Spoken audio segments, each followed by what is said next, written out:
Coming to you from both sides of the Pacific, it's Duck Amuck in Japan, with your hosts, King Baby Duck, AFLM, and JonStar.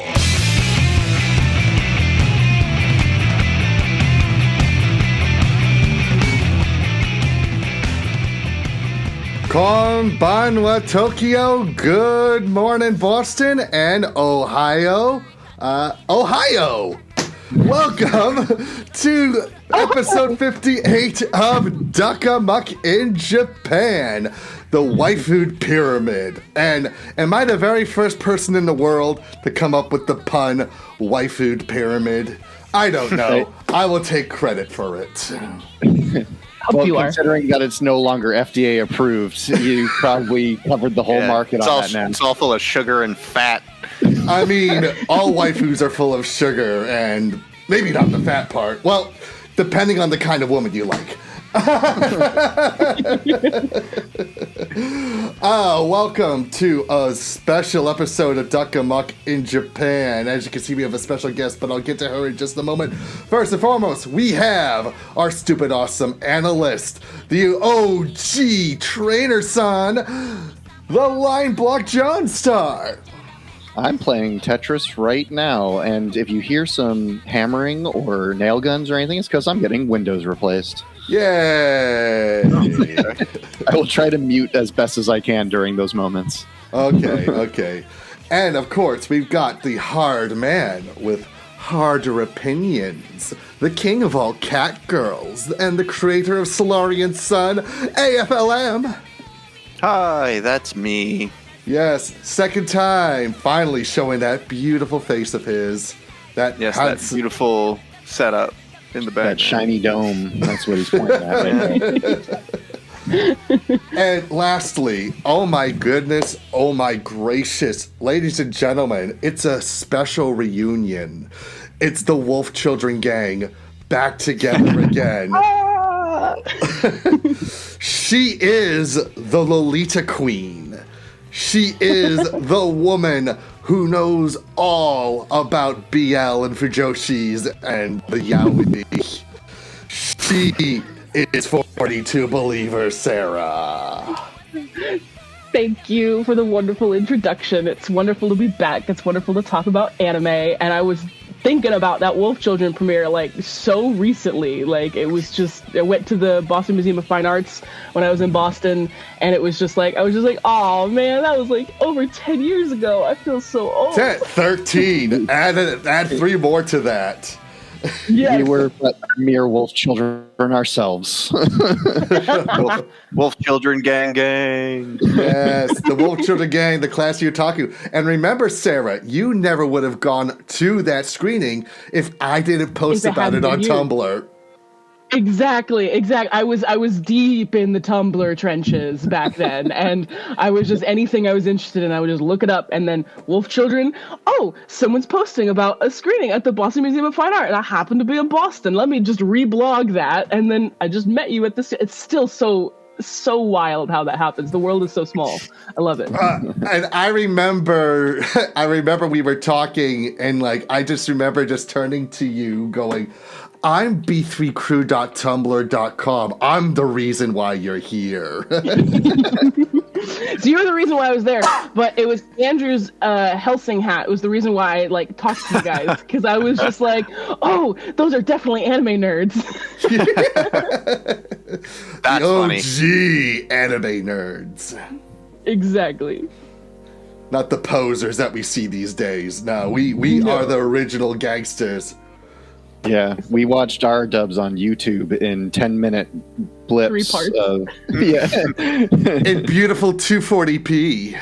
Yes. Dude, I actually this fun story. So I'm introducing my buddy at work to anime, and he's deep into the world of anime now. And this past week we just introduced him. I introduced him to Fooly Cooly. Yes. But Fooly Cooly is on 0 streaming services, right? Really?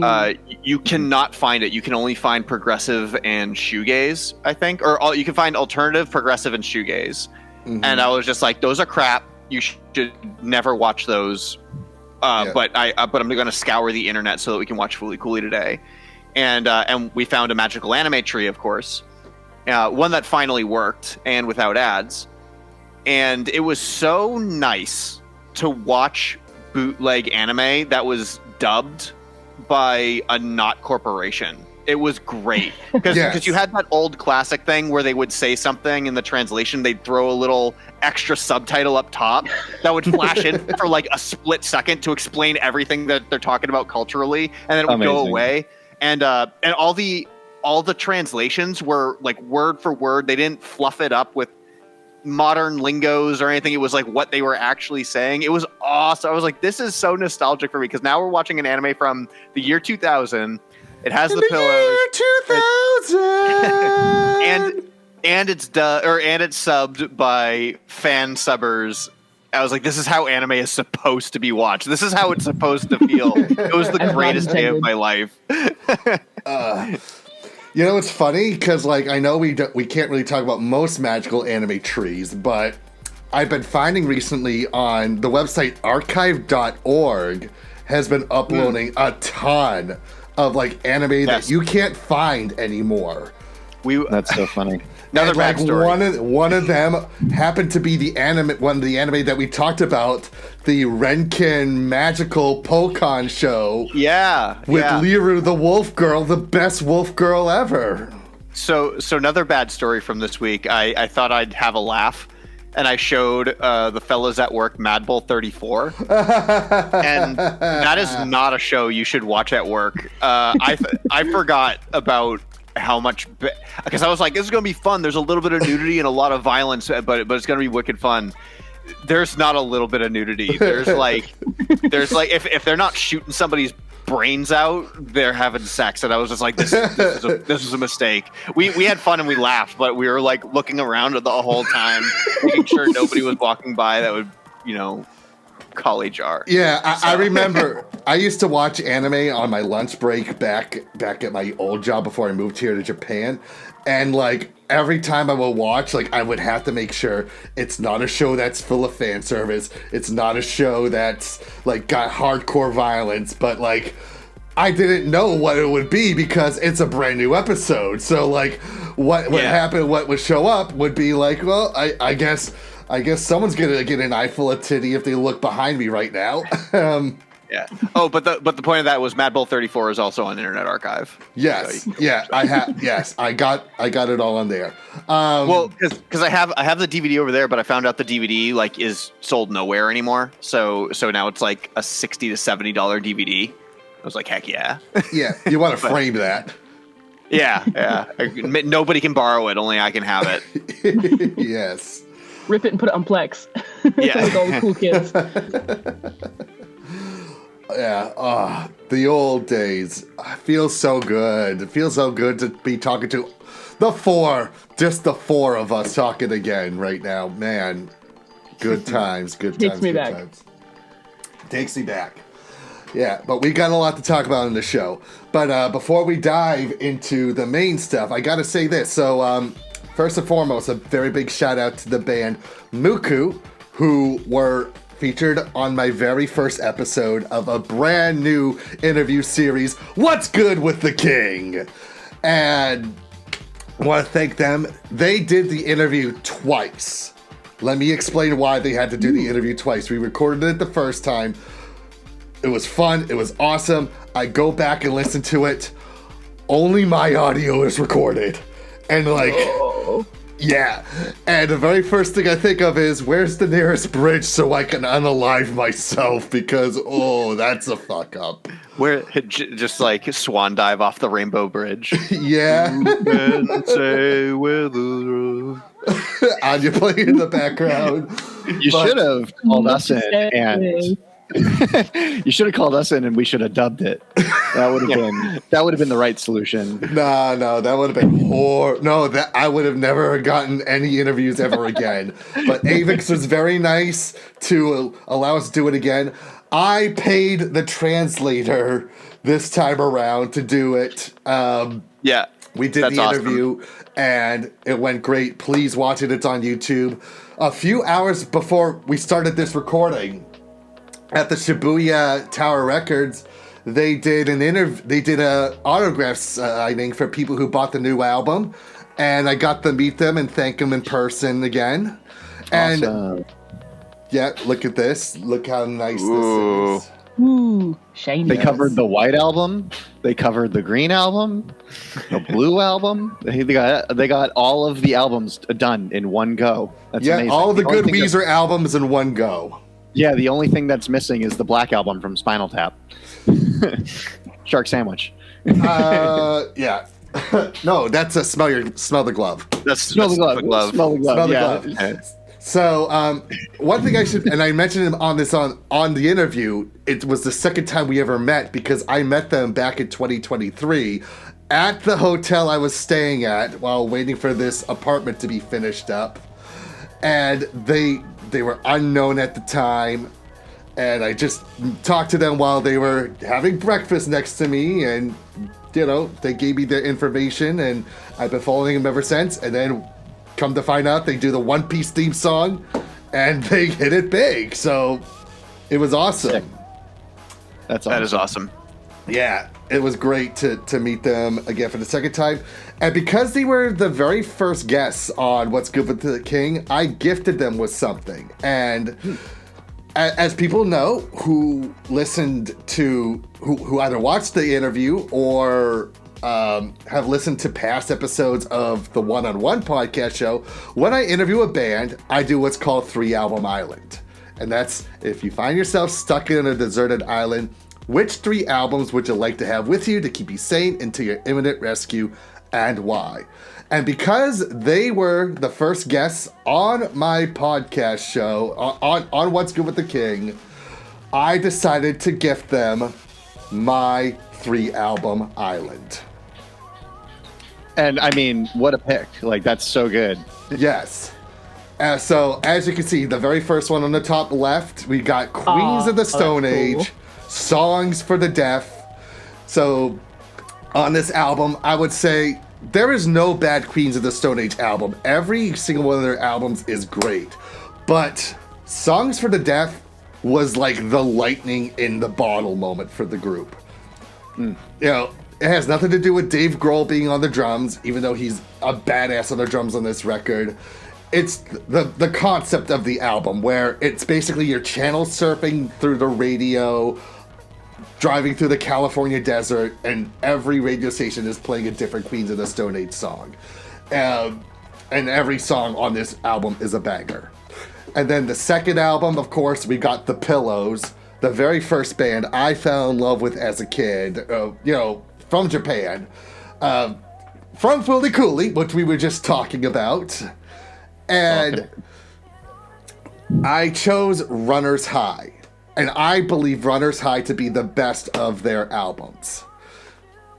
What's funny is I saw that and I was like, we have a different pick for Best Pillows album. Okay. Mine's Happy Bivouac. I love Happy Bivouac so much. Can I tell you something? That was the first album of theirs I got and not bought. I downloaded every single one of the songs from Kazaa.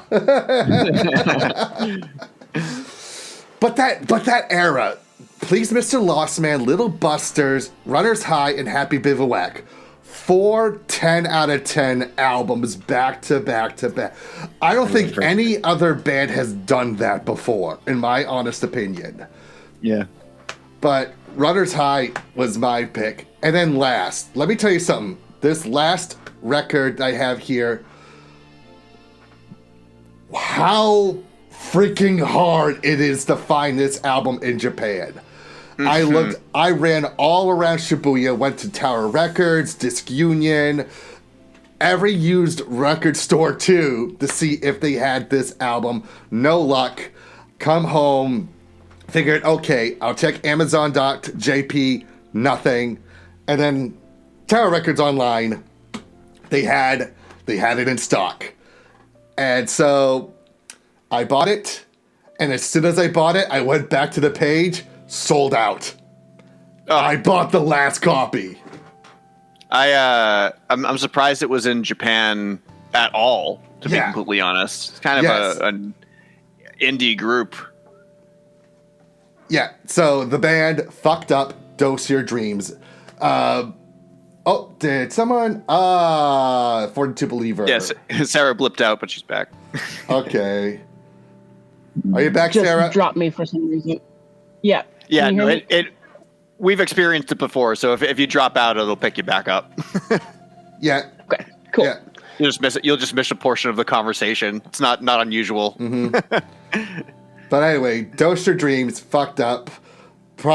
My favorite album of the 2010s, and probably my personal favorite album of all time. It's technically a sequel to their 2011 album, David Comes to Life, but you don't need to listen to David Comes to Life to understand the story of Dose Your Dreams. It's their most eclectic album, where they do the hardcore punk, dream pop, post-punk, shoegaze, Beach Boys style melodies. They cover every single genre in this one album, and it is a goddamn masterpiece. Everybody should listen to it. John, this was the album I should have told you to listen to, not The Chemistry of Common Life, when we did that episode. Noted. This was the album. So if you want to give them a second chance, that's the album you listen to. I'll do anything for you, Evan. Okay. All right. Thank you very much. Thank you very much. So that's my 3-album island. It's changed a lot since we first did the 3-album island back in what?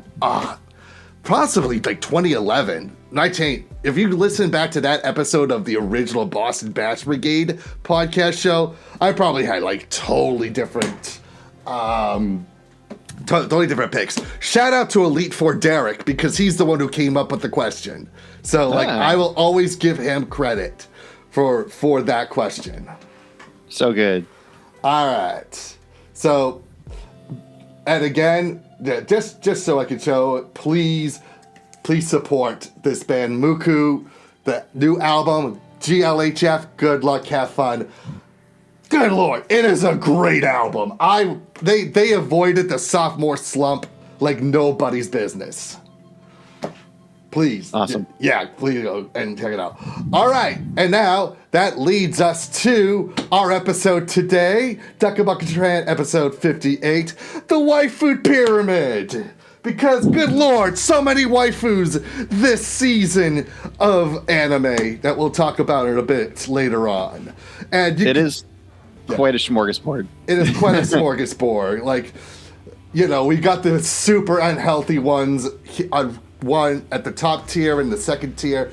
And then on the bottom 2 tiers, you kind of got, somewhat healthy, but maybe eating in, like, some sort of portions.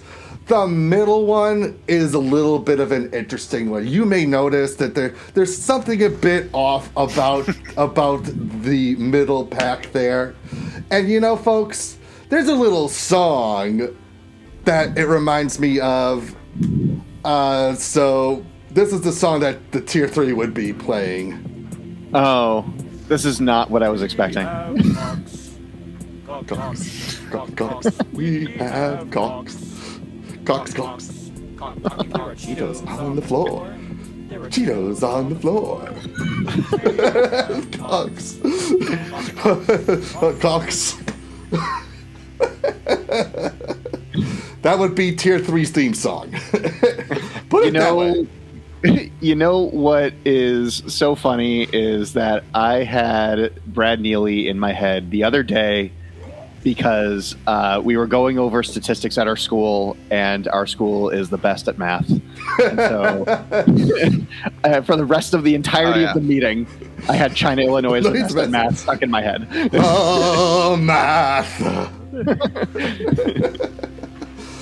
We did it! We won! You should have done the Hulk Hogan voice, because he was the dean. You guys be good at the whole thing with the math, man. Come on, one more problem. All we gotta do, man. All we gotta do. But the reason why we have 42 Believer Sarah here, oh my goodness, our old stomping grounds, Anime Boston 2026. That's crazy. Yes. For the children now. So Sarah, you went there, correct? Hello? Uh-oh. Uh-oh. Is she frozen again? I don't know. Sarah. Yeah, I think she froze again. Oh no! Oh no! Chat. Come on.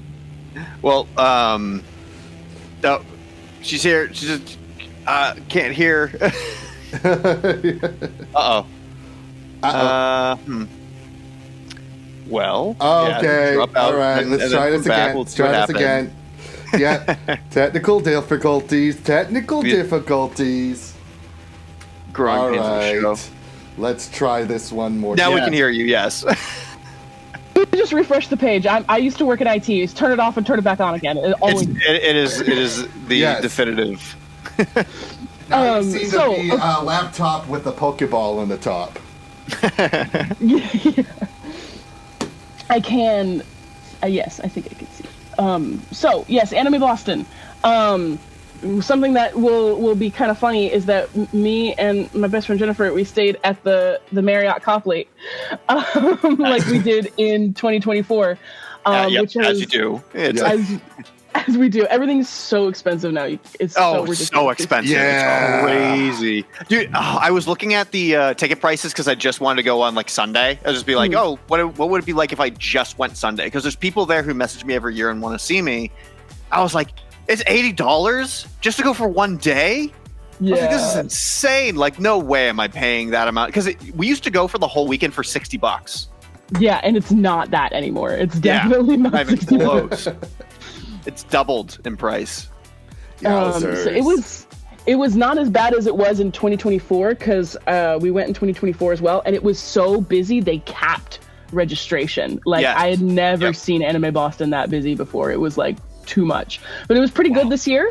The highlight was the Yoko Kanno concert.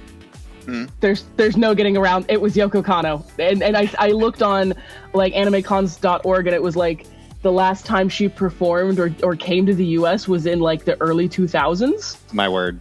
Wow. So she was fabulous, fantastic. I can't give enough praise to her. The whole band, Tank, like the saxophonist was just going crazy. He was amazing. He was exactly what you want that jazz saxophonist to be for all of that amazing music. She had just stellar stage presence. Sometimes you watch a band and they just don't have stage presence. This is not Yoko Kanno. She commanded the stage. She like owned every second of her performing. She was like constantly like running across the stage and like going over here and being like and look at the bass player, and then running over here and, like, and look at the saxophonist, and like trying to hype up the band. It was so amazing. She played the Cowboy Bebop theme twice because she's smart. She did it once at the beginning, and right at the beginning to get everyone pumped up, which obviously it did. The whole crowd was going crazy, and then she did it again towards the end, right before she kind of like switched gears and went to some more like piano kind of music. Something else I thought was really cool is they had a grand piano on stage, obviously, but they like had it covered in a white fabric, and they did projection mapping onto the piano. Nice. So it was just visually like stunning. That's crazy. That's like that for a production of that scale at an anime convention is like, okay, nice.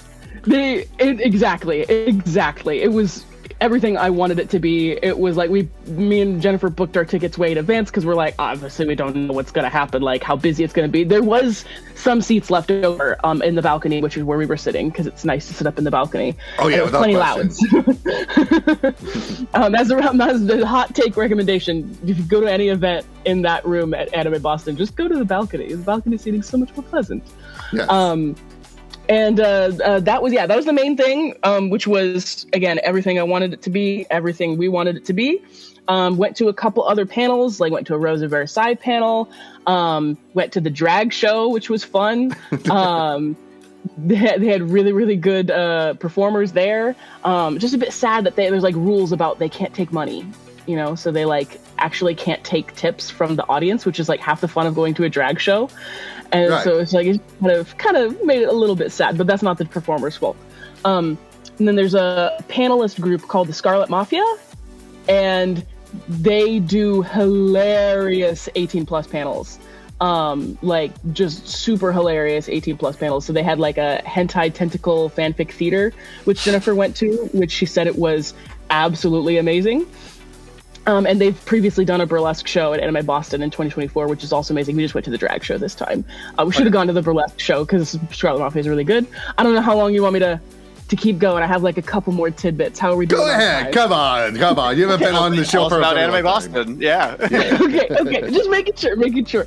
It's been a long time. Okay, I'm just making sure. Oh yeah. I mean, I'll even throw in like, hey, it's been almost a decade since I've been at Anime Boston. Like, I remember that this was my favorite part. Go ahead, keep going. Yeah. They changed the where the dealer's room and the artist alley are. Yes, that's like one of the big changes. So the artist alley is now where the dealer's room was, and then the dealer's room is where the artist alley was, which I think works out because there's more like headspace in the artist alley, the previous artist alley space, and so like they can kind of go up with the displays for like the industry stuff.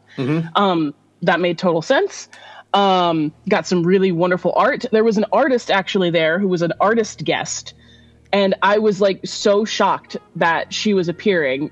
Goes by the name Sakizo, and basically just does like watercolor paintings of random anime style girls in like gorgeous like dresses with incredible amounts of detail. And I would she doesn't write manga. She doesn't do anime.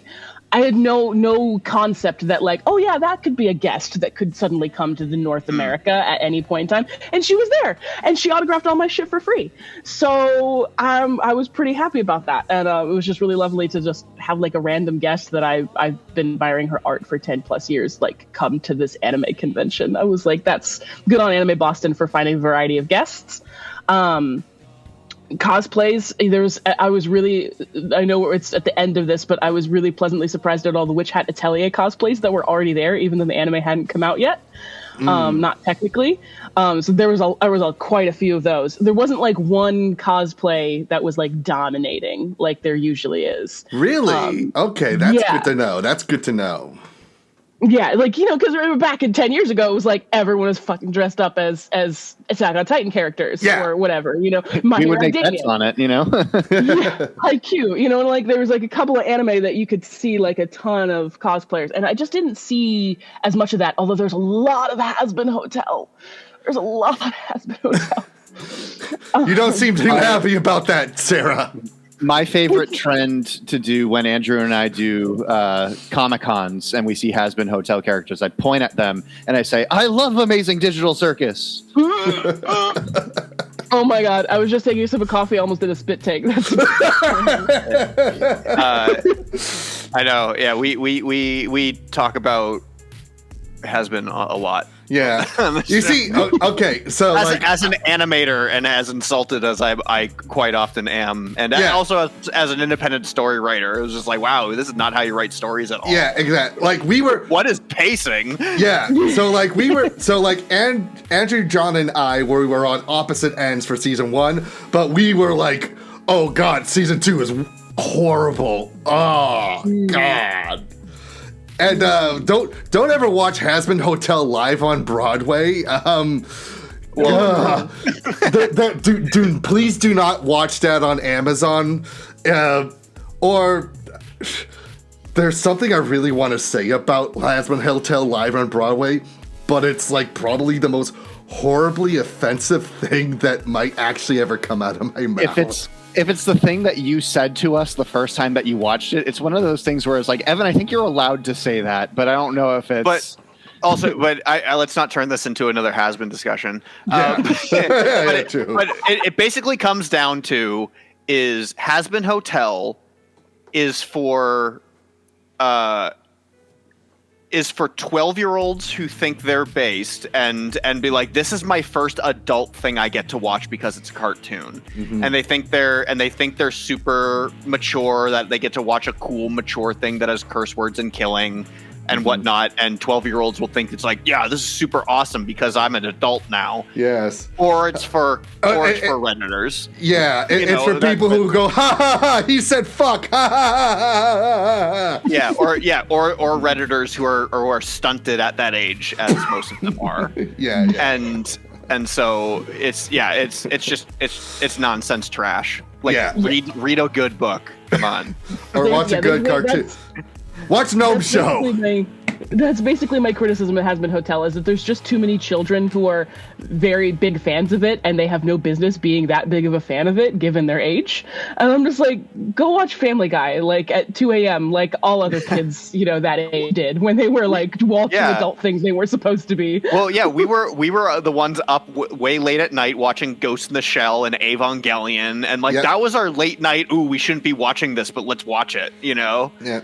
Or going Now back further, the Max and Spawn and those cartoons. Home movies, Metalocalypse, though we were old enough to watch Metalocalypse. Yeah, we were old enough to watch Metalocalypse by the time that came out. But now it's Has-Been, and unfortunately Has-Been and that stuff is just sugar trash for your brain, and it breaks every rule of writing. You go ahead. Continue with Anime Boston. We're off of Has-Been Hotel now. Everybody knows we hate it.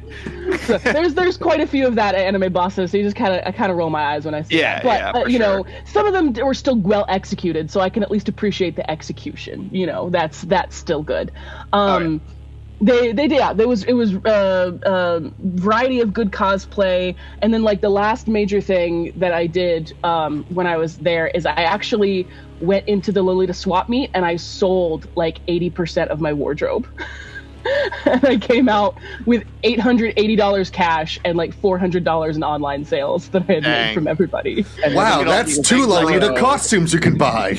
Look at all this stuff I can buy in the dealer's room now. That's bad. That's enabling. That is like the most enabling thing I've ever heard. Like where you're just like, I have $800 and I'm at an anime con. It was definitely like, I was grateful it was on the Sunday because it was at Sunday and it ended at 3 p.m. and that's when closing ceremony started. So there was no opportunity for me to go. For sure. Yeah. You recouped your funds, is what you're saying. Yes. I recouped them. Definitely broke even this weekend, and I'm leaving with no clothes.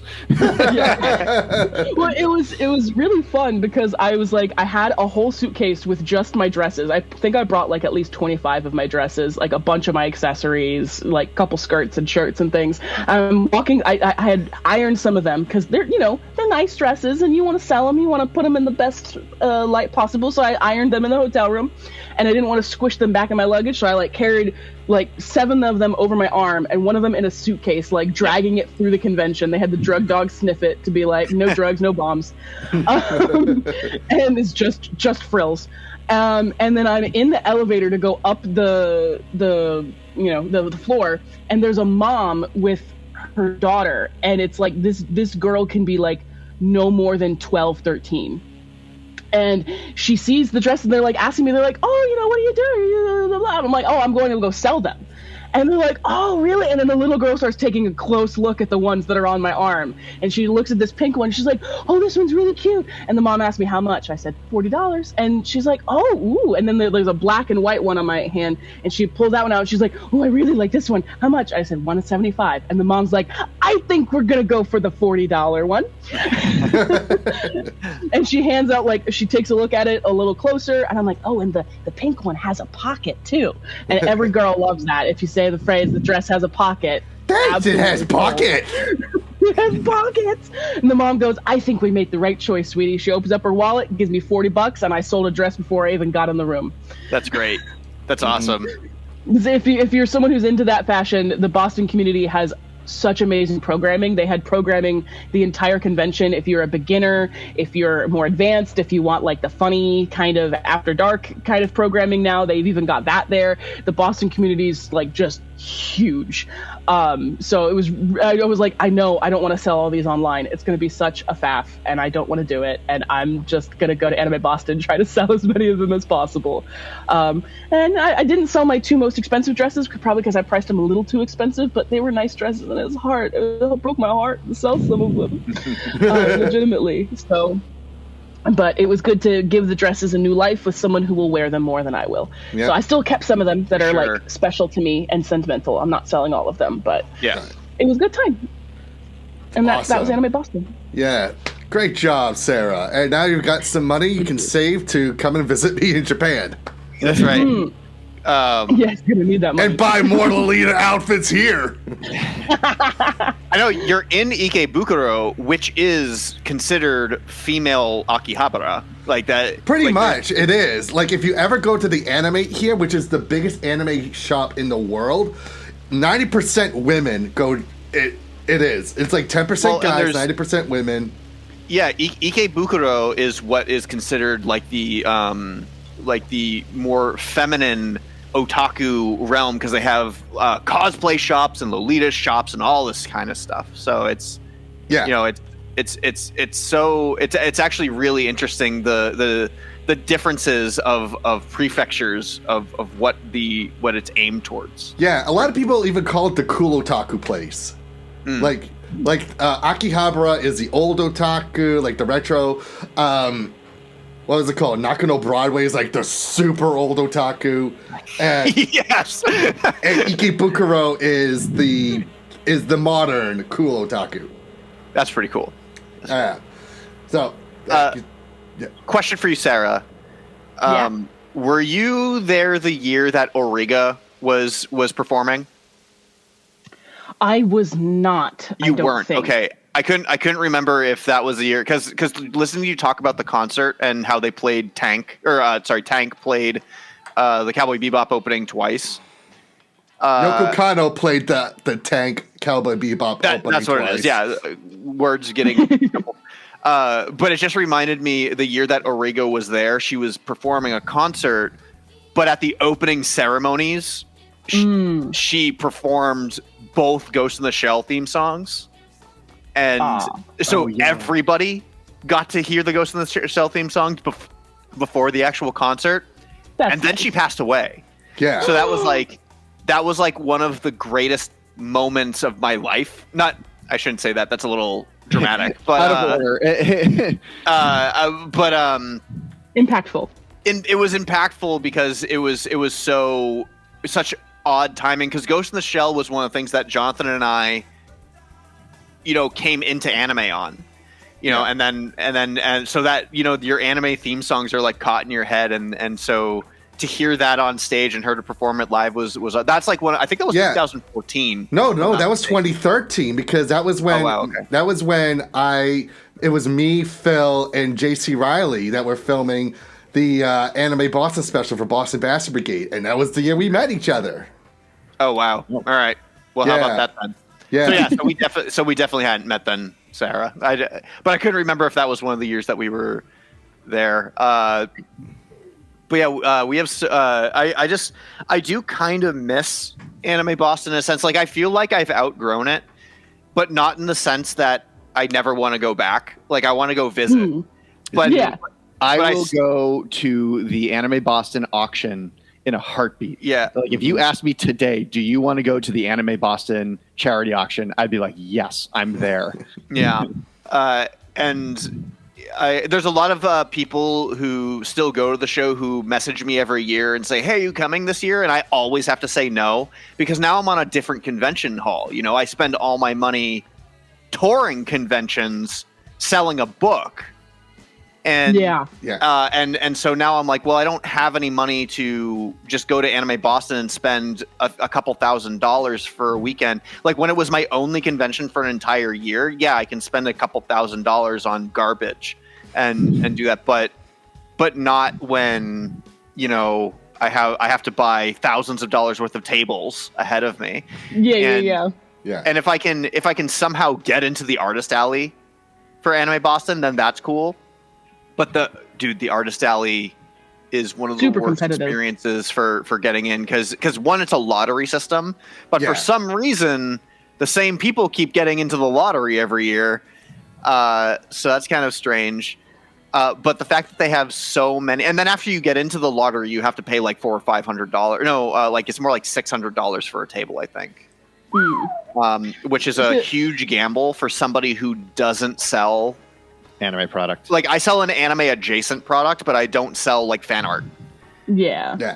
And so it would be kind of a risk to test out Anime Boston, which is why I'm doing AAC this year. And AAC will be my first anime con if I get past the jury, because that's going to be a huge one. But I would love to try a smaller anime convention to see if it's actually worth it. If the anime crowd actually responds rather than the comic crowd. Yeah. But it's funny you mentioned the thing about like the same people getting in, because like Jennifer and I tried to submit like 4 different panels and none of them got in.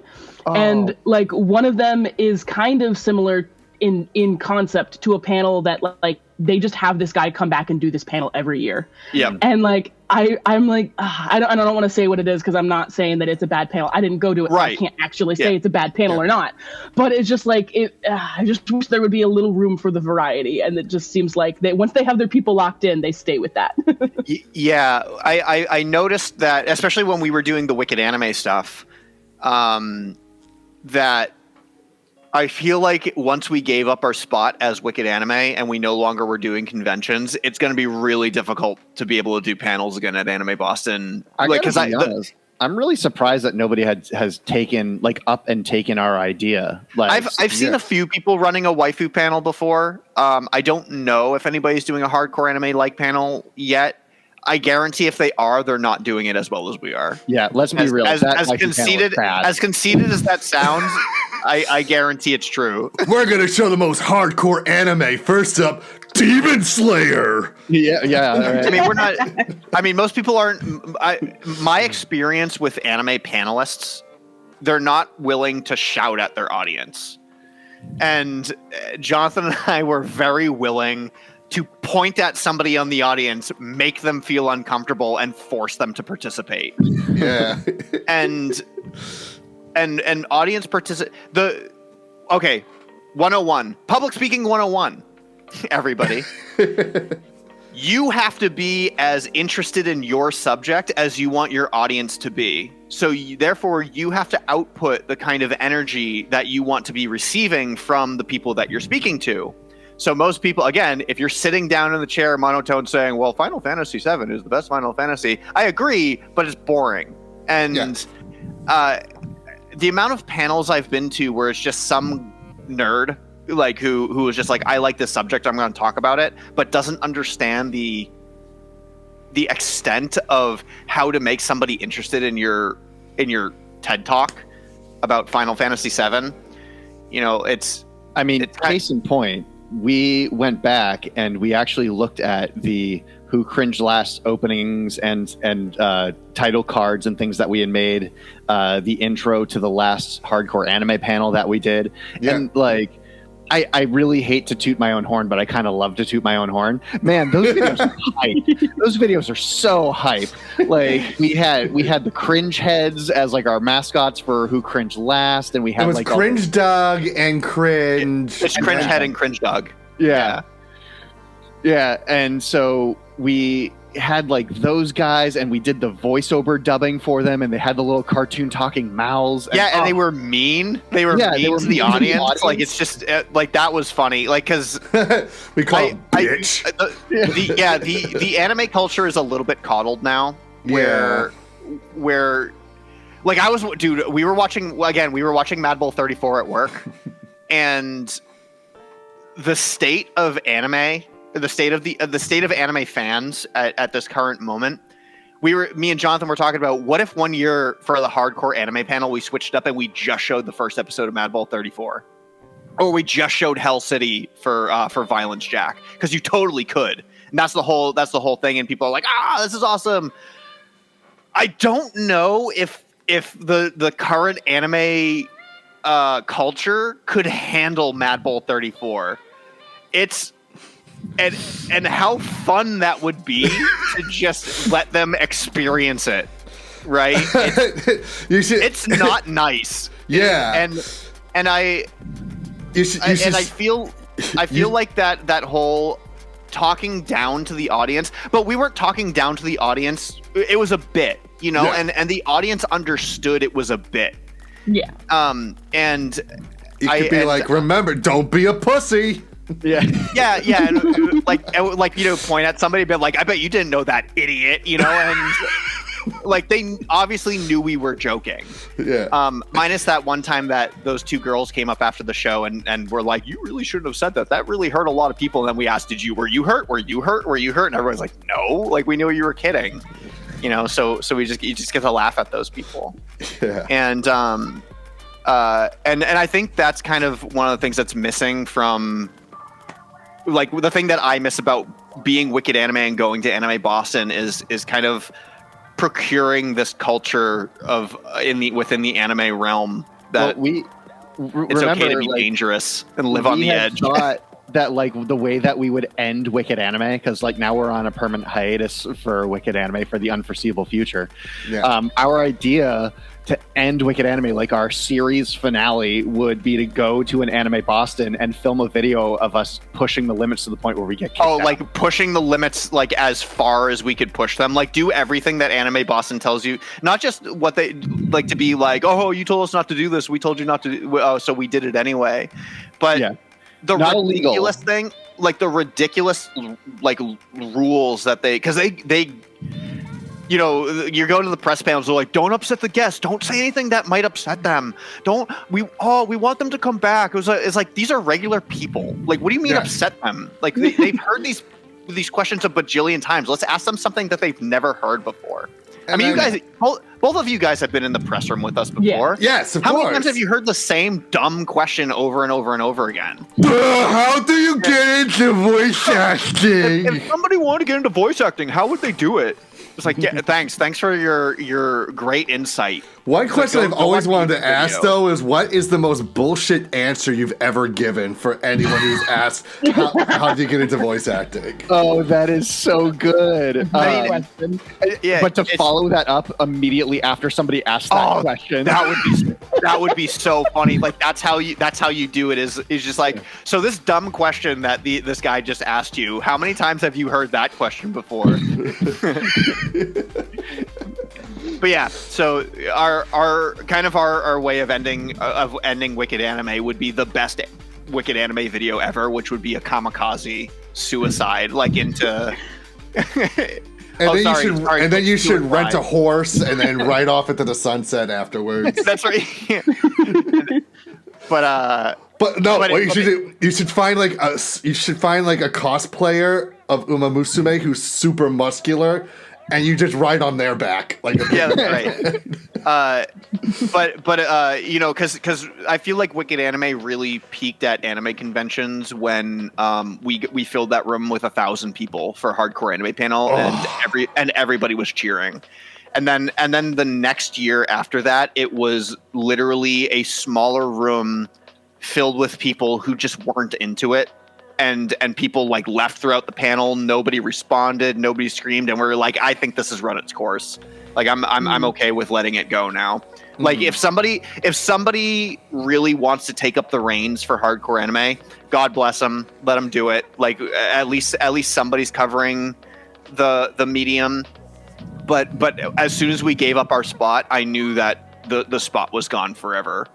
Like it would be really hard for Wicked Anime to get back into, you know, doing panels because of that. Right. Because there's an exclusivity to it, and Anime Boston likes to make sure that the people that are loyal to them continue to get their spots, and that's okay, I guess. But as soon, like I said, as soon as you give your spot, it's gone. Yeah. Yeah. So we were trying. We tried to put it as an 18+ panel to see if that would give us an edge. Sure. Because we've done an 18+ version of that panel at other conventions to great success. You know, like you said, like fill in the room. People are totally into it. You know, but like Anime Boston, just like we got waitlisted. We're like maybe no. Okay. The deathly purgatory of waitlist. Yeah. There's only 2 conventions in Ohio that people really go to or care about, at least technically there's 3. There's OhioCon, which has seemed like there's a big drama around it because they kind of, to my understanding, I could be wrong. I'm not making any allegations. Don't sue me. But they allegedly did some really messed up stuff with their volunteers, and so all of their volunteers revolted, and there was a whole boycott. Like tons of artists were boycotting and things like that. And that was like Ohio's biggest convention, and now it's kind of kind of, it's still going, but it's kind of died. And then the other one is Matsuri-Con, which is the one we typically do our panels at Matsuri-Con, and we've had amazing reception every single time we do them there. And then the other one is Colossal Con, which is over at the Kalahari Water Park Resort. So it's like really fun, like party con for people, because you can like drink throughout the convention. So people are really into that, and it's like more of a party, and like people are in their swimsuit cosplays because of the water park, and so it is fun. I have been to it once, and the drinks are all anime themed, which was fun. I don't drink anymore, but at the time it was fun. You mean there's a convention with AFLM's favorite kind of cosplay? Beach episode. Yeah. The whole thing is a beach episode. I swear to God, it's kind of. I mean, it was fun. no making up rumors about me, please. Another get movers. You've said this on podcast shows. But that sounds like the environment that like Wicked Anime's hardcore anime. Oh no! Shoot! Ah! Oh, come on, peep! Ah! Okay, show on stream. Let's bring everyone back. Oh, jeez! How did that happen? I don't know. You dropped. I dropped. Yeah, we were all here. Yeah, That we is were all here weird. in the room. You had to rejoin. Yes. But as long as the stream doesn't blip out, it's fine. Like, Yeah. But yeah, that seems like the kind of environment, Colossal Con, that's something like hardcore. Like you get everybody a little buzzed. Yes. You tell them this is an interactive panel. Please scream with us, and prep That is exactly the kind of crowd you need, because more people go to Colossal Con who are over 18 anyway, or over 21, because obviously they want to drink, and they just have bars that are like built into the convention hall themselves. That's crazy. And you just go up to it and you get a Kalahari cup, which is like one of those really big like plastic cups that they just fill it with like sludge. It's not the, again, I don't drink anymore. It's not the best drink that you've ever had, but it was serviceable. I could taste the alcohol, and it was fun. People are having fun, and you get like it's a half off if you go back with your Kalahari cup for a refill. So people like collect the Kalahari cups during the convention, and it's a very fun vibe of a convention. But part of the reason why I wanted to go to Anime Boston this year is because I'm actually about to finalize my move over to the UK, and so I won't be able to go to conventions as much anymore in the US. Wow. So. Yeah. I figured. I thought that was something about that, but yeah, that's actually like a really interesting send off. Being like, well, I'm about to go to the UK. I guess I should go to Anime Boston one more time. Yeah, Nice. basically. At least one more time. I mean, if I come back to the US at least once a year to visit, like Anime Boston might not be a bad time to pick, what I mean? Yeah. I have my aunt who still lives in Boston. So, I love it. It's still one of the best big cons. Like Colossal Con's not a big con. It's a much more smaller crowd, but like it's still really good. But Anime Boston is the best big con I've ever been to, and still is. So yeah, if anybody has recommendations for cons in the UK, let me know. I'm sure there is, especially because you're in the UK, you get to, go like drive 30 minutes and you're in a different country. So like there's got to be like a convention somewhere that you can get to at all times. Mm-hmm. You would assume. I looked on like the website that like lists all the anime conventions in the world, and there's not nearly as many in the UK than you'd think there should be. You know what I mean? Like it feels like there should be way more. And they also just don't get guests like ever. Because it's a lot harder to get guests to the UK. So it's kind of sad, but it'll be an experience. Yeah. Well, come back to Boston. We'll throw your tea into the harbor and remind you who's boss. Do they have? Did you check specifically anime cons, or did you check Comic Cons as well? I check Comic-Cons as well, and they do have like a really big like expo, I think, in Manchester that's supposed to be like, it's much less anime focused, but it's supposed to be like the biggest one in the UK. Yeah. So, and I checked a couple others and that are smaller, and some of them are like 1-day cons. Also, I don't know if how much I've shared with you guys this, but like my conception of what a good anime convention has changed significantly, because in 2023 and 2024, I was able to bring an anime convention to my previous job, and we hosted an anime convention on our campus at the college, and like we got to put, it was a full anime, we sold out all 400 tickets. Wow. It was like really great. Like we had such a great collaboration. So, you know, a small convention can be just as fun if it's well run. Yeah, absolutely. Oh yeah. Oh, absolutely. Like we said with I signed up for AAC. AAC is a tiny anime convention, but it's still such a blast. Oh yeah, but we ran the hardcore anime panel in there, and it was just awesome. You know, it was so fun because when you kind of get to know everybody at a smaller convention. You know, yeah. I find it so strange that there's people at Anime Boston. Like you'll watch like the reruns of people's vlogs and stuff on Anime Boston. You're like, I never saw that person. Like I never, you know, like you see the same people all weekends, but there's people that you never see. Yeah. I often, it's like when I see that like one cosplay on Friday, that's the one that you see all weekend for some reason. But then you never see anybody else. But Anime Boston's a really good example of a big, small convention. It feels like a small convention, but it's actually quite massive. You know, regarding its size. That's why, like, everybody there's been many discussions about switching venues. And we love the Heinz Convention Center. Like, the Heinz Convention Center feels like Anime Boston. But so many more people would be able to go if it was in a bigger venue, because they know they would sell out. You know, it's not a question of whether they would sell out or not, but it's the Heinz Convention Center allows you to stay later, where something like the BCEC would have to close at like 9 or so. I think 10 o'clock, because I know the concerts go until like 10 or actually 11 o'clock. Yeah, so It would be a lot harder for that, but then guys like me could get in because the artist alley would be massive. You know, there wouldn't be limited space there.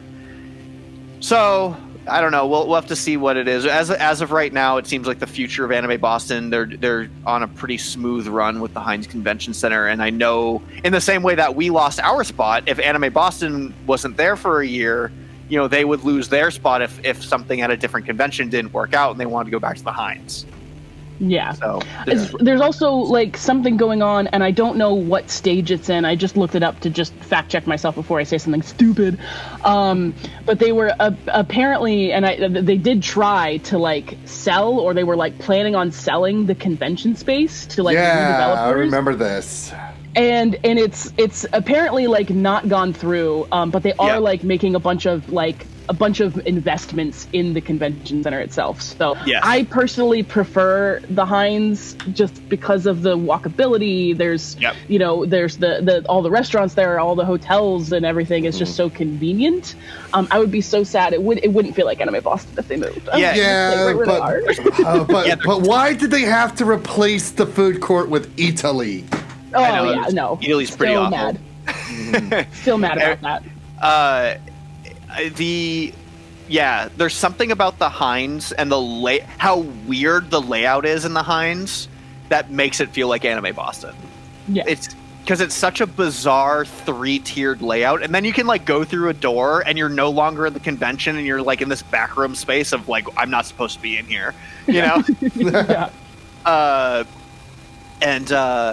You know, all the guests are like weaving in and out of these little back hallways, and you never see them because there's all these secret tunnels, and there's little hidden entrances to the convention too. So you can everybody has their strategies of how to run anime or how to work their own experience at Heinz Convention Center. I do like it. I do like it, and one of these years I will be back for Anime Boston, just for fun, but it wasn't this year, unfortunately.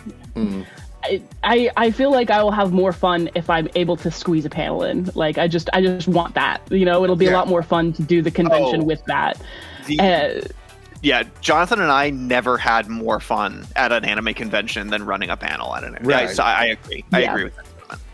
And also like and Jennifer and I were talking about this at one of the panels I went to, and like she's very particular about like presentations and PowerPoints and people doing a good job formatting the PowerPoint and everything like that. And we were sitting at a panel and she just keeps leaning over to me and be like, I can't tell the contrast because the text is too small and they use the wrong colors and da da da da da. And she's like, are we being bitches? And I'm like, no, you kind of need a little bit of polish on some of these. And like it was especially rough because the panel we were in, she was like, this is like the 6th time I've done this panel. And Jennifer's like, and you haven't fixed the PowerPoint? This text is still hecka. Isn't it awesome, though, that you can go to an anime con and it's not like the early 2000s or even the 90s, and there's still that anime con jank?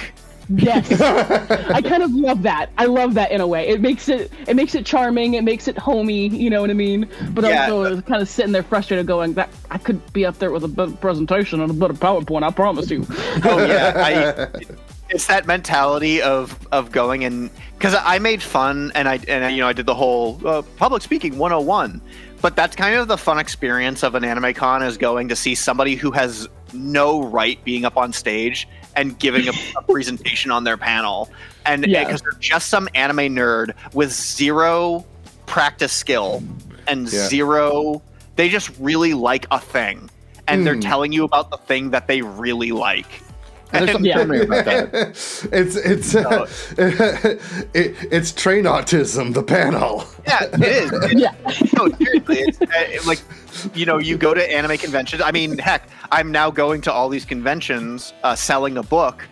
You meet all kinds of people, and the amount of people with autism that are interested in your project is staggering. And it's just because that's what that crowd is drawn to, is that kind of thing. So you get somebody who's really interested in their hyper focus. I mean, gosh, I don't want to. It's the dude. Remember, I'm the one here who's on the spectrum. Anything you say, I think is going to be okay. Oh yeah, no. It's I was going to talk about like the guy. Like, there's a specific guy that I remember who would always come up to us because he was obsessed with our waifu panel.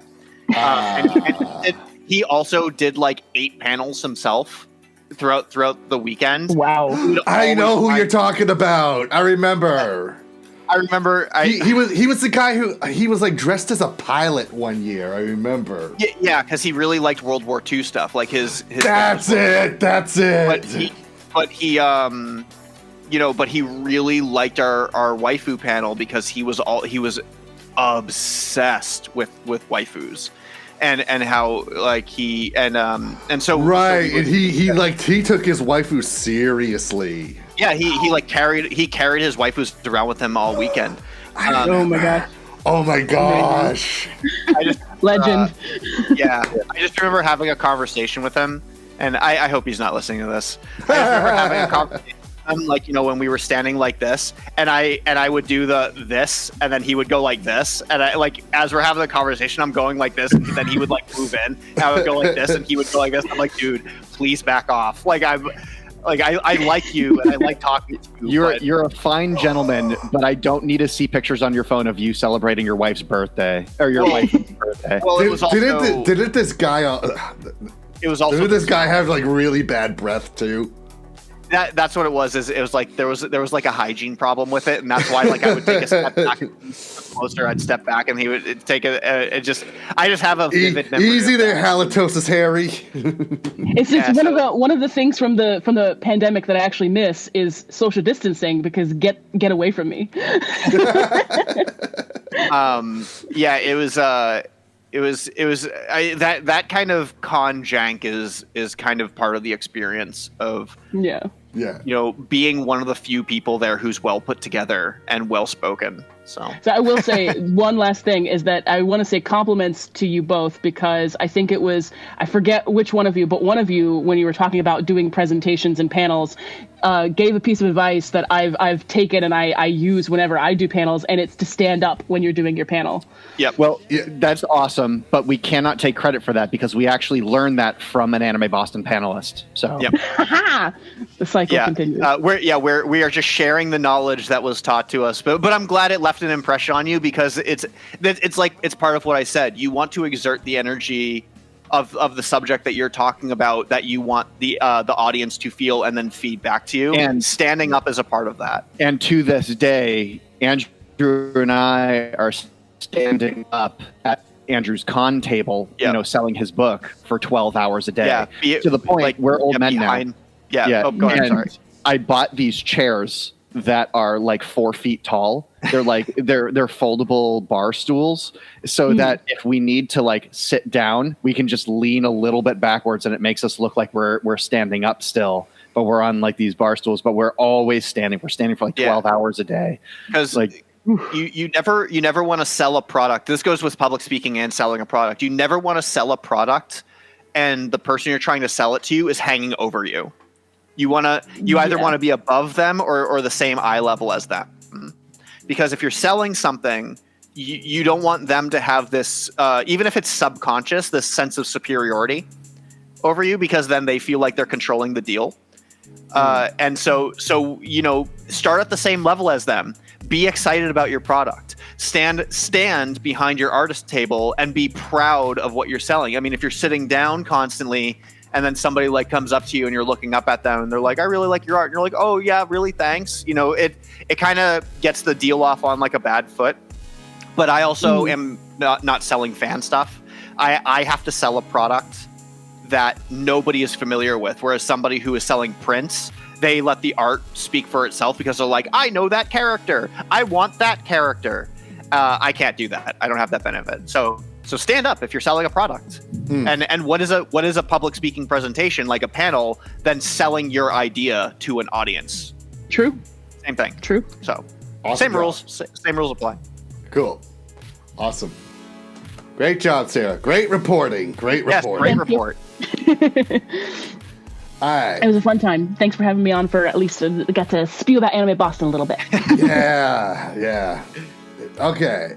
So this past week, I actually attended, speaking of anime stuff, I went to the BAAN pop-up cafe, and as you can see here, I reunited with Gigguk and SydSnap, who I first met thanks to you, Sarah, at Anime Expo 2019 at that YouTuber meetup.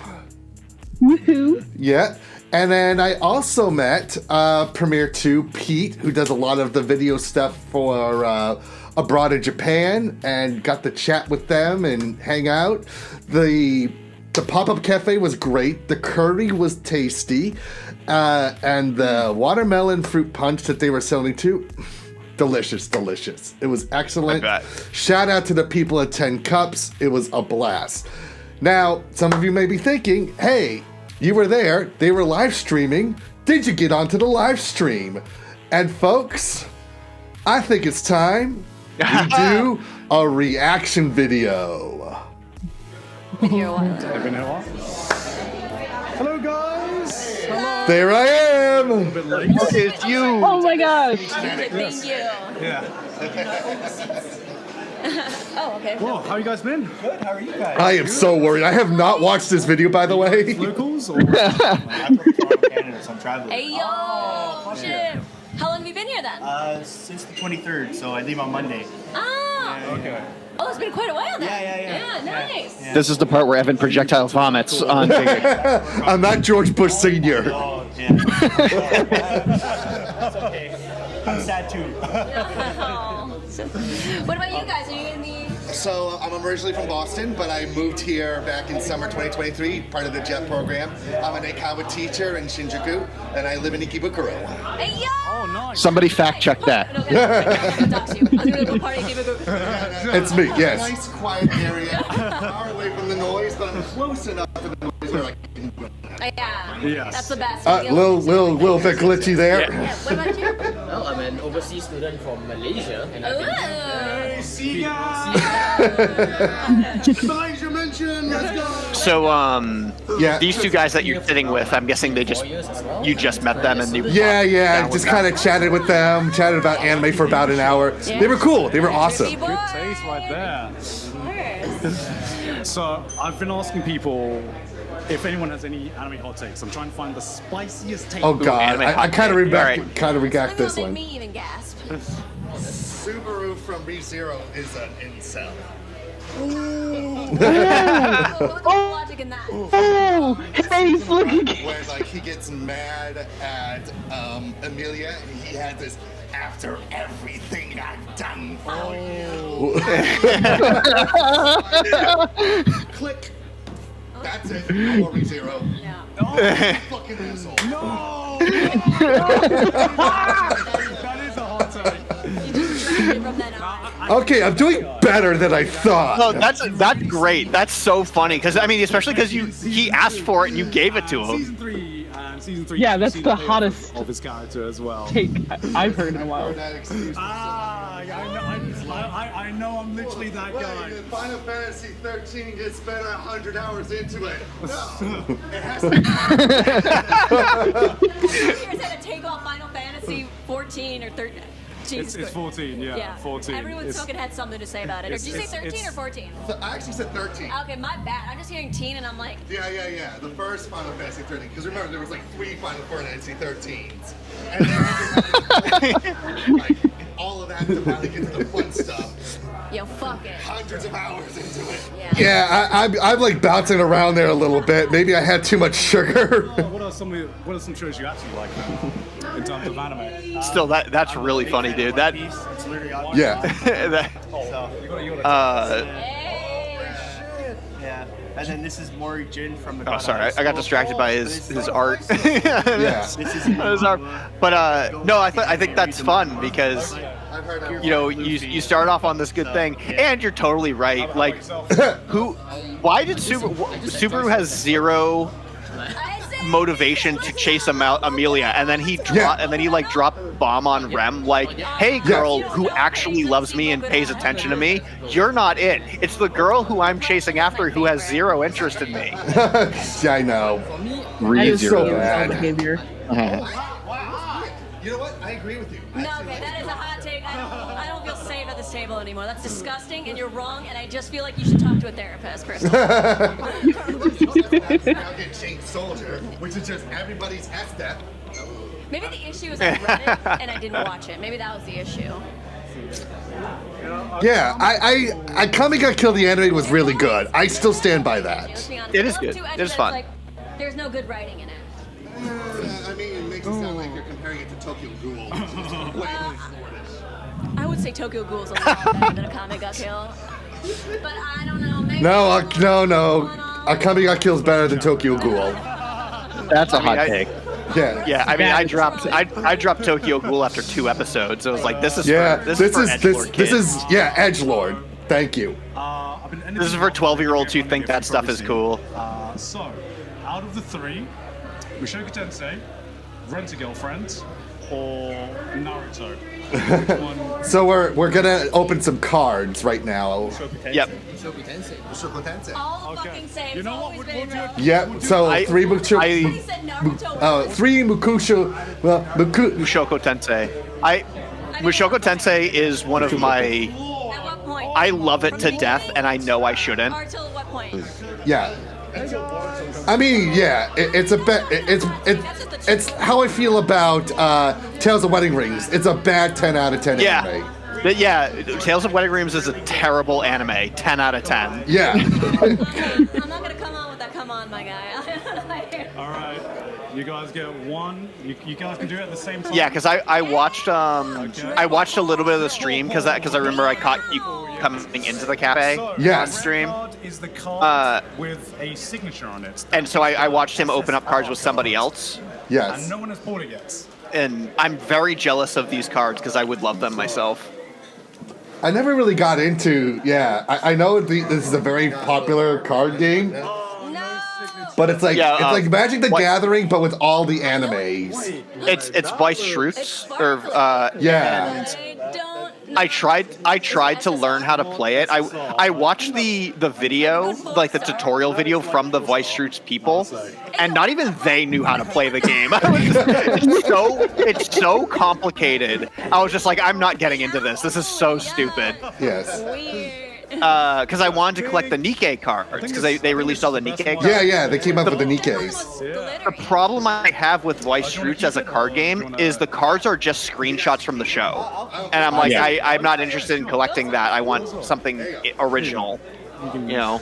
But you got to open up Mushoku Tensei cards and you got a Ghislaine, which is kind of, did you get Ghislaine in there? Yeah. Thank you guys. Hold on a moment. Good to see you Nope. again. Yeah, We actually met at Anime Expo 2019. Shit, that was like the first time I ever. Okay, really? I'm friends with Sarah. Would you believe her? Oh my god, Garn, did you hear that? What? Would you believe her? Does that No. I have not heard that name in so goddamn. Oh my god. Listen. next week? No way. How's she doing? Yeah, Doing good. She's doing very good. she's married, right? Man, Sarah, are you married? It's not been, Oh it's not been since J-Taku that we talked. Yeah. Yeah, I was gonna say it's been which like over is 10 years. I think over since we 10 talked. years. Yeah. Yeah. Wow. Yeah, we met Where at in Anime the Expo at that YouTube meetup that was Yeah. like held in one of those dates, and just hung out, ate that really good pizza that was in the area. Yeah, it was fun. I was the shy one that was there. It was like, I don't know if I should be here. Jesus Christ. Well, give them my regards, man. I yeah. hope she's doing well. Awesome. Please. Wow. oh, that's so sweet of Well, them. thank you. That's so funny that. Yeah. Yes, sure. I mean, genuinely, like, it's been so long since I've talked to him, but like, of all of the people on that podcast, he was probably one of the nicer guys. So like, Oh, absolutely. I'm really happy. Yeah. Yeah, I though it was really funny because remember when we were at Anime Boston one year and Glass Reflections was there. Yeah. I kind of like had kind of.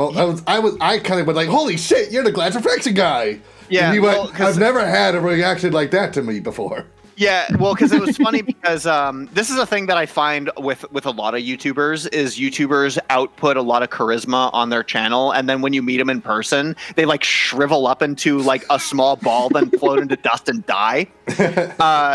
And that was kind of how it was meeting him, where we were like, "Hey, how you doing, man?" Like, "Oh, I love anime too. Like, I love anime," and we like to talk about it. And he just like was like, "I have no idea how to talk to people." I was like, "Oh, I'm sorry, dude. Like, I didn't realize, you know, because."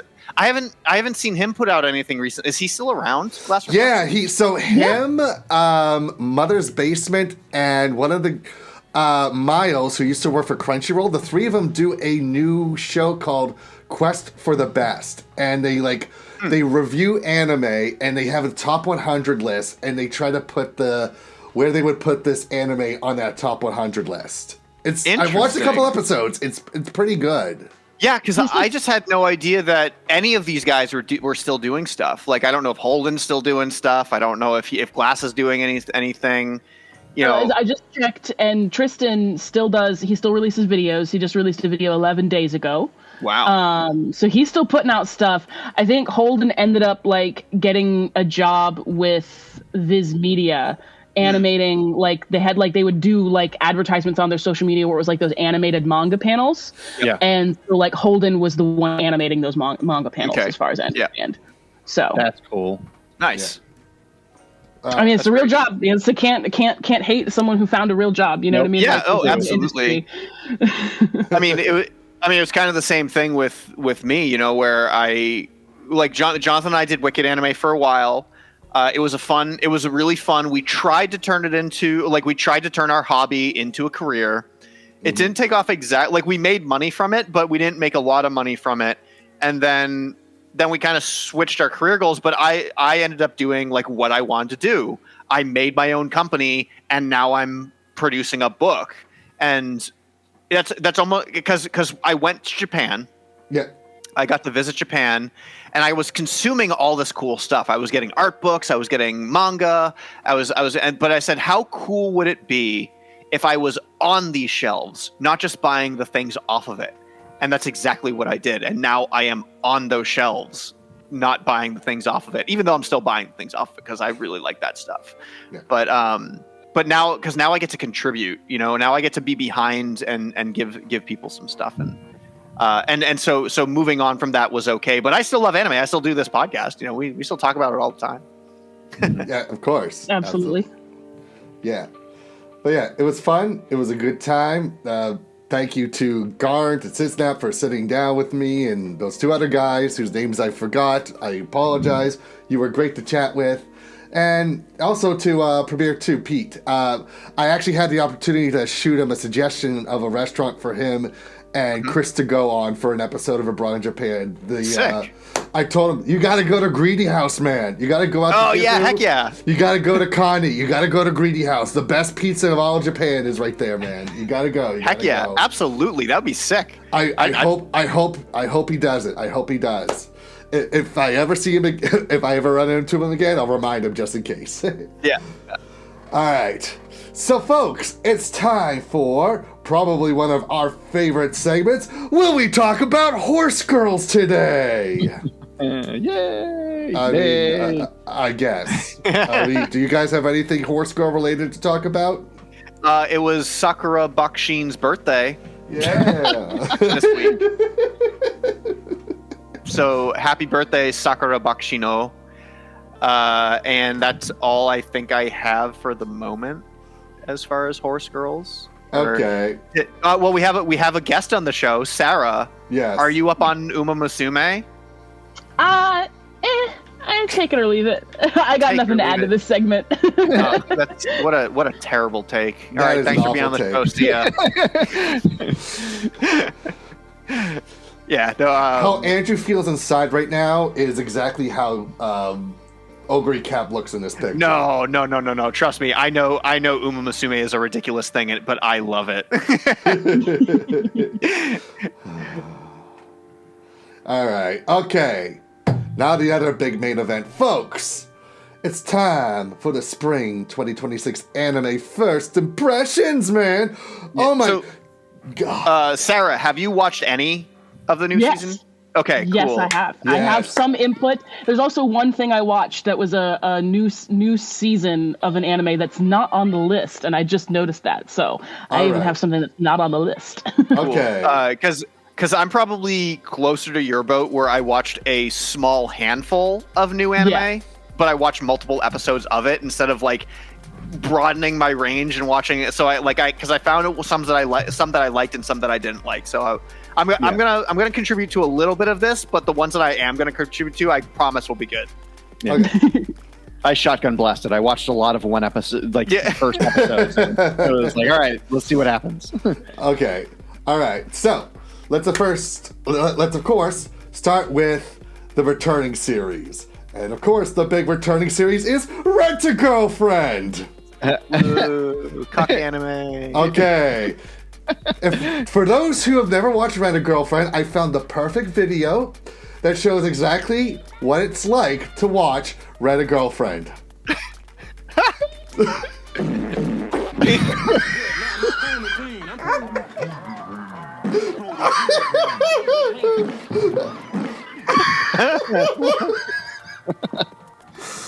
You know, folks, when I was editing this PowerPoint, I played this video and I had a mouth full of food and splattered all over my computer, man.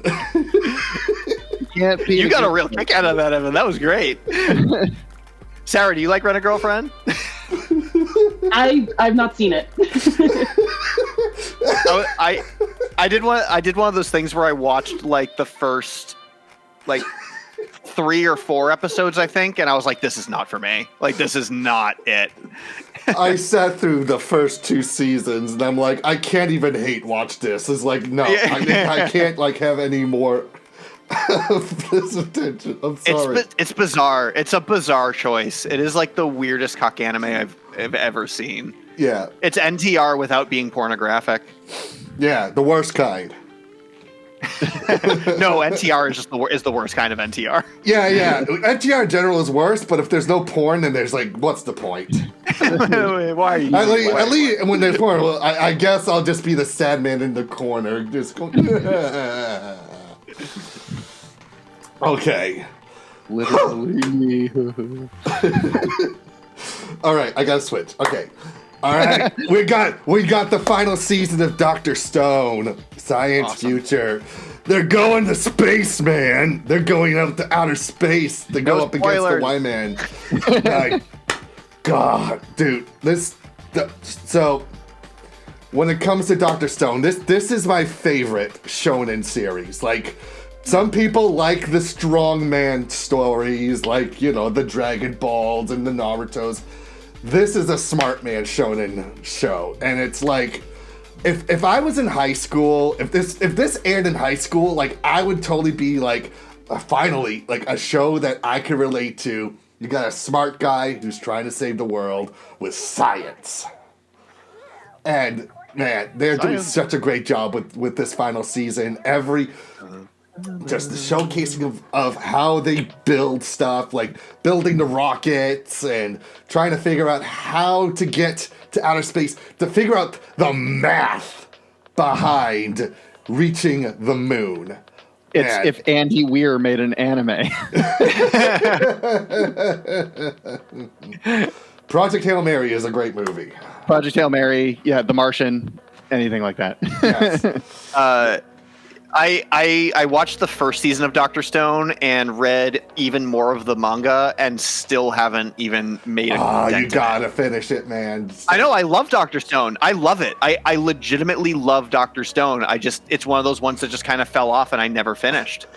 If Jonathan was still buying the manga, I'd still be deep into it. Yeah, right. Because that's how I finished My Hero Academia, was because Jonathan was buying the manga and I read it month to month as he was getting them. You hear that, John? You have to be buying more Dr. Stone so Andrew can read it. Right now, I'm not buying anything, so I could, you know. Yeah, I mean, but I still have an unfinished Nisekoi collection. I have an unfinished Nichijou collection. I got a whole bunch of unfinished mangas on my shelf. Yes. Dr. Stone is good, though. I like Dr. Stone. Yeah, yes. Dr. Stone is very good. Very enjoyable. All right. Next, we have Season 2 of Mission Yozakura Family. You know, I love the manga of this. I review it on the website.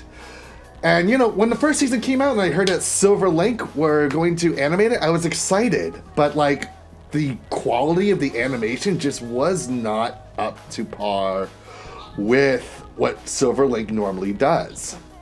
So when Season 2 was announced, I was worried that the same thing would happen. I am happy to report that the animation is slightly better with Season 2. It could still be better. It still hasn't reached the same level as what you would see in like Bofuri or Non-Non-Byori. It's weird. They're so good at animating slice of life shows. Why can't they do that? Why can't they put that quality into the Shonen Jump stuff? All right. I haven't started this one. I have no opinion. Okay. All right. We've got Reborn as a Vending Machine. I Now Wander into the Dungeon. 3rd season. And, you know, like, the first season was okay. But, yeah, like, I didn't even finish the first season. Yeah, it actually got better.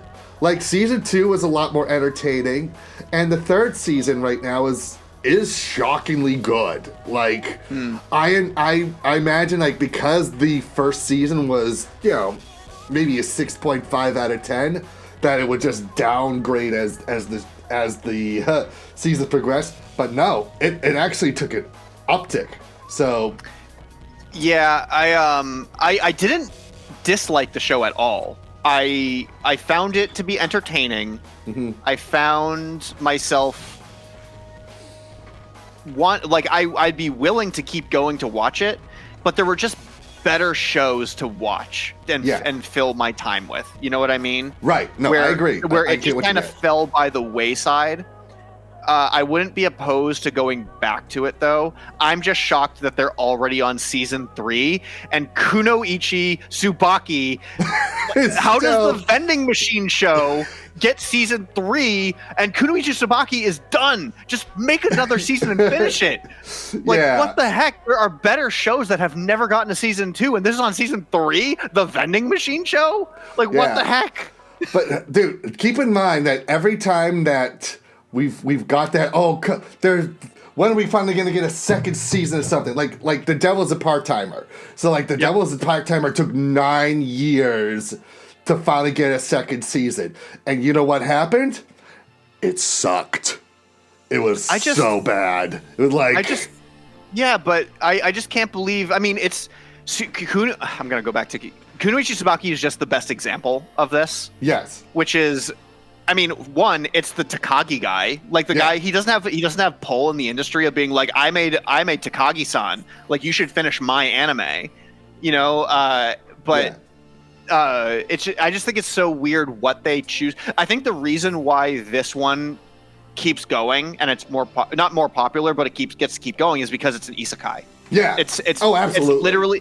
That is literally just the only reason is because it's an isekai. Yeah, there's just so much. Maybe I'd come up with a new term. Islopkai. Yeah, it is. It's isekai slop for sure. And believe me, I love my isekai slop. I eat that up. I think isekai is a super fun genre that has been Okay, people have been making fun of isekai for a long time, but I don't think people realize how long isekai has actually been a genre.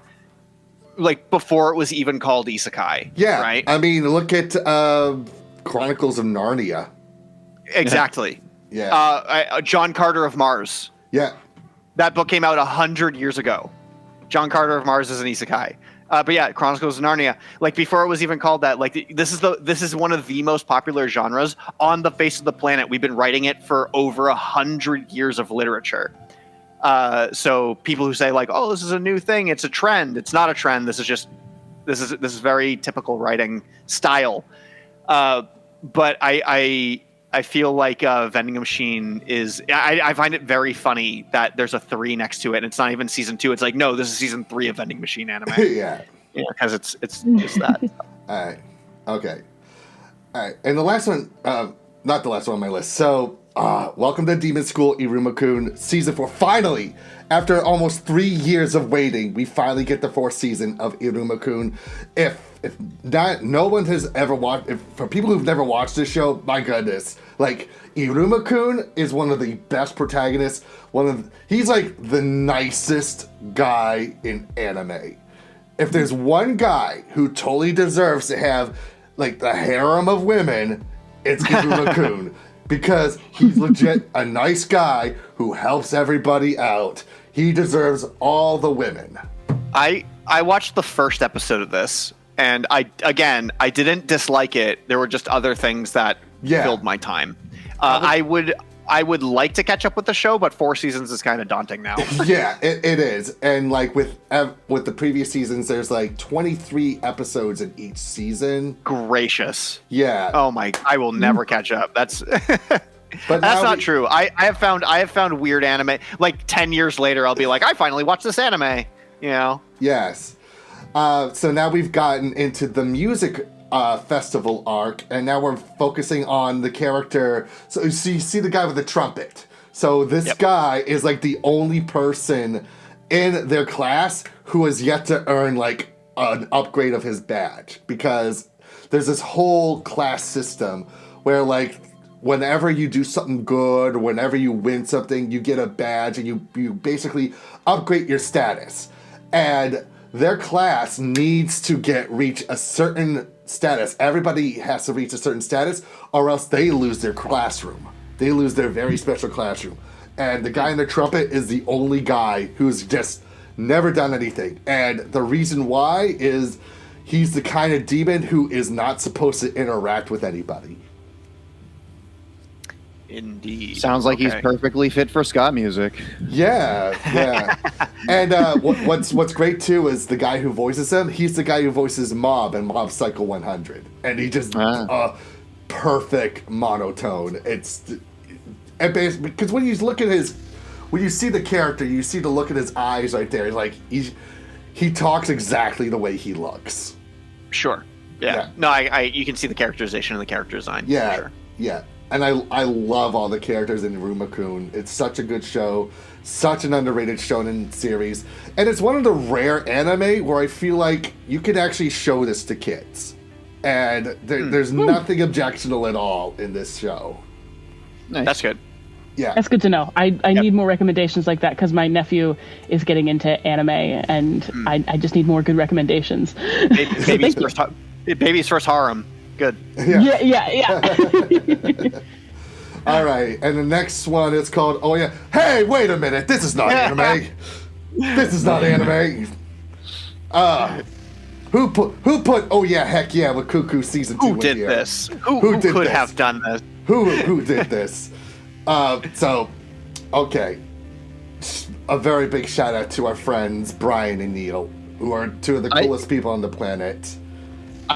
I didn't think that I was going to be able to contribute to the returning shows, but now I can. That's amazing. Yes. So, my goodness. Season 2 of Oh Yeah, Heck Yeah, the season premiere. My gosh. So they did a good job with the first season. Not every skit they did was a home run.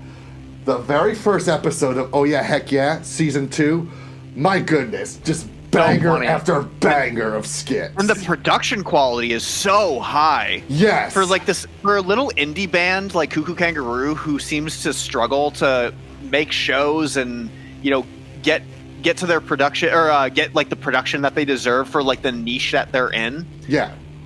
They really put a lot of effort into the show. This is an Adult Swim quality show. Yeah. Without question. This is like Tim and Eric for kids. Yeah, it really is. Now, it's funny that you mentioned, though, that not every skit is a banger, and that is just the essence of sketch comedy in general. Saturday Night Live ran out of ideas 40 years ago, and they're still doing it. And every once in a while, you get a really good idea. You get these things that are like, oh, it's funny at 3 a.m. when you're writing as a slave, and it's still funny in the morning when they actually, produce it. Yeah. Well, because you just have the handful of darts, and you throw them all at the dartboard at once. That's basically a sketch comedy show. Yes. Because we used to do them all the time. With growing up, ideas. we did sketch comedy shows all the time, and we had that good and bad shows. Mm-hmm. Okay, so let me just show a little clip to give the people an idea of what to expect, and I think you know what I'm going to play.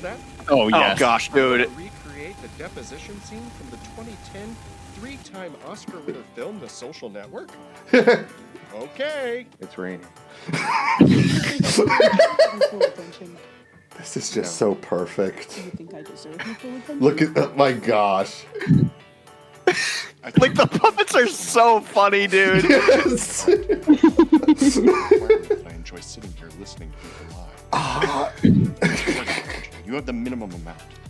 The rest of my attention is back at the office as a Facebook where my colleagues and I are doing things that no one in this room, including The acting is so good. It's so bad, but it's so good. capable of doing. That head tilt.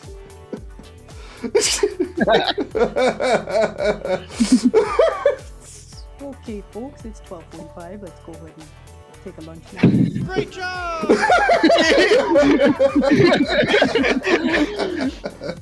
Yeah, hands down, one of the funniest sketches I think I've ever seen ever. Yeah. Such a good idea.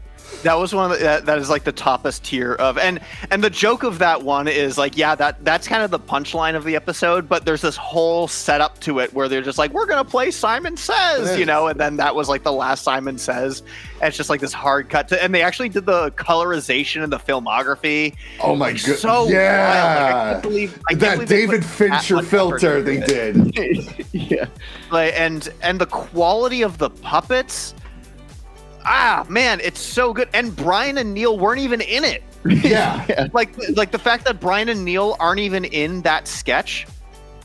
Brilliant, dude. Brilliant. Yeah. Best anime ever. Now, that's only returning ones I have here. Sarah, you mentioned there's one that isn't on this list. So what did you watch? Yes. So I watched the first episode of season 4 of Ascendance of a Bookworm. Ah. Okay. So I don't know if you guys watched the first few seasons of that, but it's really good. I think I watched like the first couple episodes of the first season and then dropped it. But I don't remember a thing about it. It's really good. It's in your basic isekai, but like she remembers like everything from a very young age. And then like what I like about it is that like they really go into, oh, well, what if this person who you know was in a modern world gets transported back to, you know, a fantasy land, but she retains all of her knowledge of things in the modern world, like even just simple things as like a hair stick to put your hair in, and like crochet. Like she introduces the concept of crochet to this like medieval world, and they're like making hair accessories with it, and it like blows everyone's mind because they've never seen it before. It's really, really interesting. Like she just, even her concept of like making books, and it's like she has to get with like make the prototype and then get with a merchant who's actually gonna help her like make a book printing business, because nobody's had the idea of like printing. It's still the old concept of printing books.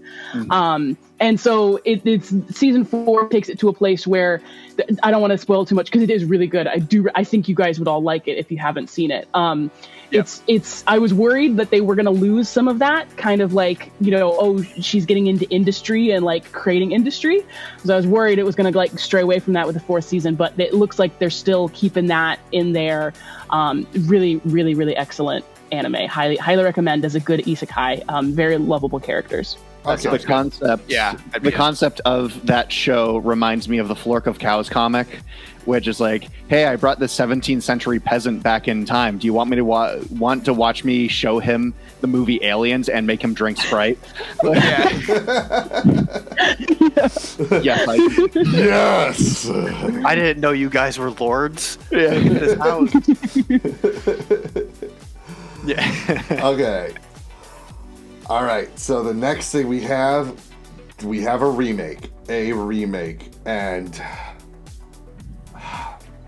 okay, it's one we've all seen. I actually didn't have time to watch this on Prime. I was too caught up in my Crunchyroll watches that I didn't get to this one yet. Okay. So when it comes to Fist of the North Star, my personal opinion of Fist of the North Star, greatest Shonen Jump manga of all time, hands down. It's the greatest shonen ever made. Yeah, it's the greatest shonen never made. It's practically every volume is a masterpiece. I think there was only one time where I gave it a 4 out of 5 instead of a 5 out of 5 in my reviews. But yeah. Oh no. This is the greatest story that has ever been shown in Shonen Jump comics. And the original anime that came out in the 80s is a classic. It is great. The movies are great. And then in the early 2000s, they did some movies of Fist of the North Star, animated ones. They were also great. When I heard that they were going to do a full-on remake of the TV show, my thought process was awesome, cool, with newer animation would be great, just as long as it's not that shitty CGI that they did with Fist of the Blue Sky Genesis. And what did these cunts do? Whoa. It's as if they took my list of things of not to do with Fist of the North Star and crossed out the word not from the top of it. Yeah, I mean, I haven't watched it yet, but I know about it. And I know there's a lot of people who hate this, but there's also Jonathan, who seems to be enjoying it. It's the same thing that happened with Berserk, where I think the Golden Age arc movies are phenomenal. Yes. I think they're amazing, and they're done in that crappy CG. So you can still make something good out of a bad medium, which is that Japanese crap CG. But there's something about, why would you do that? Why would you take one of the most important, best things that has ever been created and be like, but we have to do it cheaper and we have to do it easier? Because people will watch it. Like, North Star, people are going to watch it. But this was my problem with Berserk. Berserk is one of the most beloved properties ever. one of the most gorgeously drawn manga of all time. Yeah, and you don't want to draw it, and you don't want to spend the money on it. And it's the same thing with Fist of the North Star. I mean, so here's another part too, right? Yeah. We have the video game Fist of the North Star Ken's Rage. Yeah. And Lost Paradise too, which was made by the Yakuza people. And the animation for the opening scene of Ken's Rage is some of the greatest 3D CGI animation I've ever seen come out of Japan ever. Yeah. Yeah. And you don't even get to match the quality of something that's already made? Like, yeah, to make a show? Come on. This is what I was thinking, man. Like, I could only get through the first 6 minutes of episode 1 before, like, I was just nauseous. Really? So did you not watch the whole? I couldn't, dude. I had to stop. All right, I watched both of the episodes. I watched episode 1 and 2. I was not as bothered by the animation as you were because I was just blinded by Fists of the North Star. And then the only real complaint I had, I did not like the CG. Don't get me wrong. It is really bad. It reminded me of when they did the Berserk anime series after they did the movies, and it was like, oh man, this is like kind of unbearable. But then they got the first action scene, and the action scenes are animated really well. Like when you see Kenjiro kick somebody in the face, you're like, dang, dog, that was a real hard kick. Yeah. And then, like, at the end of the first episode, I was like, that was so badass. The only thing that was missing is, like, to pull this all together was that the original, like, you are Shog, like, that whole thing, anime and everything. And then the credits start rolling, and you are Shog, and you're like, yeah! And so, you got everything out of it that you wanted to. And while the animation was bad, the voices were really good in it. I thought that the dub or not. Oh no. Okay, I misspoke. So when you play it on Amazon for the first time, it defaults to English with no subtitles. Yeah. And let me tell you about the dub. I think it's AI. I think it's an AI. It's the Prime AI dub. It might be. It very well might be, because the way my impression of it was, did they travel back in time, take English voice actors from the 80s, and bring them to say, hey, do you want to dub Fist of the North Star again? And they said yes. And like the oh my gosh, the English. Well, no, it's not even that. It's like what is Hokuto Shinten? You know, and like it's just. It's like they don't know, and so yes, I fully believe that they may have done complete AI English dub for this, because there's no way that. I was gonna say, so I should take back saying the seed word, but now that you said it's AI dub, maybe I should. Yeah, that hasn't been confirmed, but I'm just saying that it is so old school in the way that the English dub is that there's no way it's not. Like, we have people who do it professionally, and it sounds professional now, and we know the difference between English and Japanese, and we can bridge those gaps. I don't know, Evan. I don't know if you want to take a little bit of a side tangent, but I did post the Ken's Rage opening in the chat. Okay. And it's just 1:45, and this is everything that Fist of the North Star deserves, to be completely honest. Okay, let me see if I can do this proper. All right. Yeah. See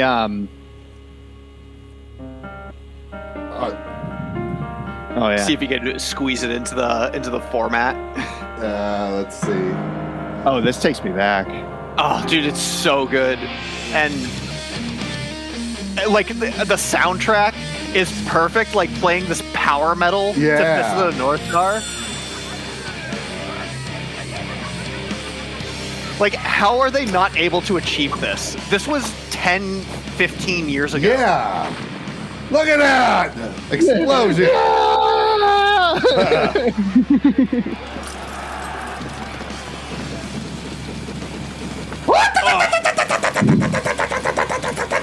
Oh, it's so good. The water physics. And that transition. Dude, I could watch this video for the rest of my life and always get like the tingles. Yeah. Yeah. Because this was one of the greatest things Fist of the North Star ever put out. And then Rao, when he walks, the ground breaks beneath his feet. The ground is breaking beneath his feet. It's just like, ah. See, this is how you do a CGI Fist of the North Star. This is just how you do No it. talking, just power metal.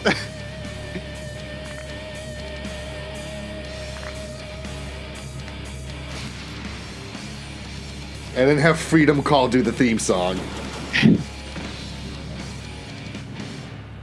Like they understood the assignment doing that. And we never got it. It was never on disc. You could only get it on digital. And that was so infuriating. and now you get this Fist of the North Star remake and it's not even close. Yeah. Not even close. Oh man, that brought me back. Wow. I'm so happy that you allowed to take a little bit of a tangent to watch that one. No, anytime. But yeah, I still, I don't think I can go back and watch this. It's just, like I said, I'm so disappointed. Disappointed. It's an anime jail. Okay, new series. Yay. And the first one, it's the most hotly anticipated show. It's the show everybody is talking about.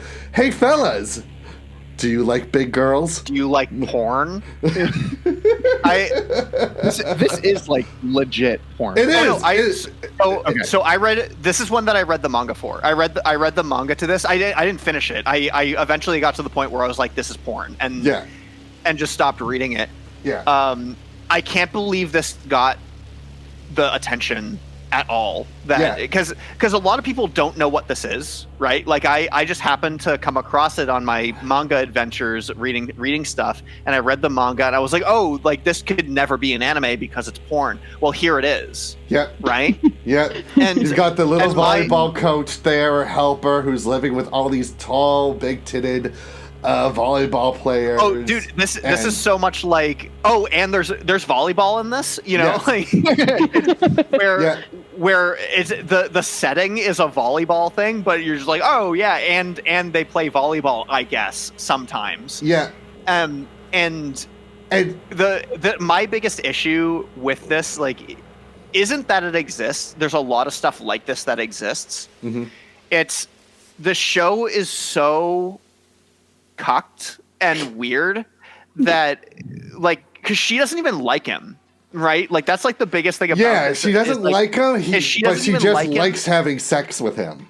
Yeah, and it's weird that the best character that is actually in love with him and like is the best match for him is his sister. Like okay, so in the anime, I don't know if this is in the manga version, but the anime version, they make it clear that she's not his blood sister. Yeah, that it's his stepsister, and I don't think that's the way it is in the manga. I think it's his sister. Yeah, and it was always always like weird that I that going through, I was just like, yeah, I like the best character dynamic as far as like the couple goes is the brother and sister, and it's so clear that she's in love with him. And basically the whole manga is the sister watching her brother sleep with all these girls on the volleyball team and how jealous she is. She's the cucked one. Yeah, and then how basically it's the whole manga is will they, won't they, or more when is he gonna finally sleep with the sister? That's the whole show. Yeah, that's the whole show. Awful. And I mean, like, I have a visual. Yeah, I have a visual representation of how I personally feel about Do You Like Big Girls? And this is my visual I'm both people in this picture. So I am Conan O'Brien holding my head in shame, being like, I can't believe this is a real thing. I can't believe this exists. But I'm also the masturbating bear because I will still enjoy myself watching this. Yeah. This is one of those few shows that disgusts me. Not that it exists, but the fact that there are people out on the internet who don't know what it is because they didn't realize that it was a manga that actually existed and they think it's an anime, but it's not. Yeah. A bit of a side tangent. I've been watching a lot of the Conan O'Brien's Conan O'Brien Needs a Friend, and he's brought up quite a few times in the show how like the masturbating bear practically saved his show from cancellation. Like, keep in mind, his first couple years on NBC, like, it was touch and go. Like, they were always this close to, like, canceling Conan. But then somebody thought of this idea of the masturbating bear, and that character became an overnight sensation for everybody. That's wild. Yeah, to the point where, like, when celebrities would come on the show, and after the show, Conan would take a picture with the guest. Afterwards, the guest would be like, "Hey, could I take a picture with the masturbating bear too?" Oh, man. But yeah, a character that would have gotten any other show canceled somehow saved him. Yeah. Anyway. All that to say, the sister is the best character in the show. Yeah, sister is the best character of the show. Sister is the best character in the show. My word. Okay. Now, kind of in the same range, there's this new other show, Marika's Love Meter Malfunction. Basically, this guy has the ability to read what everybody feels about him romantically, all the girls. But the girl he loves most, Marika, as you can see, it's poisonous, it's broken. That's the malfunction. He thinks it's malfunctioning because she despises him so much, but the actual fact is, it's the opposite. It's like she loves him so much that the love meter has broken in that fashion. I mean, again, it's another kind of show where it's kind of ecchi, and it's back to the picture of me watching it. Shay was like, I can't believe this show exists. Okay, I'll still enjoy myself while watching it. What's this streaming on? Is that streaming on the same pornographic website on Ocean Vale? Yeah, okay, yeah. That's what I thought. Yeah. Yeah, both of them on Ocean Vale. All right. Next show on the list, streaming service that I've never heard of. Yeah, that's where Nukitashi, the animation, was streaming. That's where like all those like 13-minute shows where there's the uncensored version was streaming on, and you know they show all the uncensored ones on Ocean Vale. That's wild. Yeah. So, the first one on the list here that actually I have not watched, Tadaima Ojamashirarimasu. Ojamasimasu. Tadaima Ojamasimasu. Yes. I did watch this one. Yeah, I watched this one as well. Same. Really? Okay. Take the floor. Tell me about it. I liked it. I thought it was cute. I thought it was like good concept. It is cute. I think, and especially because it's right off the bat, it is a shoujo. It's a shoujo anime, so it is geared towards a female audience. But it's funny. The concept is very funny. Because the joke is explained in the premise, so it's not spoiling anything. And I've only seen I watched the first episode. But she's basically caught between these two neighbors. The dark-haired neighbor is kind of in love with her already, and tries to do anything he can to like get in touch with her. And he's very protective of her.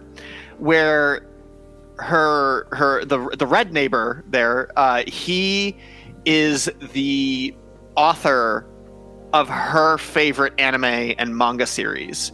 But she doesn't know that.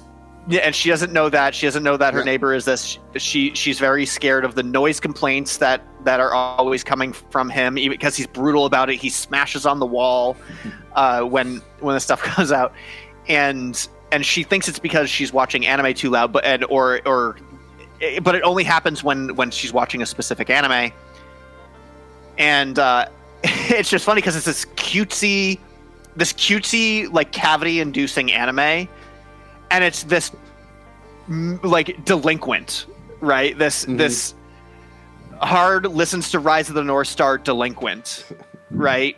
Yeah. And eventually the one neighbor is protective of her, gets sick of him bullying her about the anime she watches, and he starts pounding on the wall back to him, to the point where he kicks through the wall and forces his way into her apartment over the noise complaint, where he's just like, I'm gonna call the police, and she's like, no, this is Sensei. This is the like, my God, right?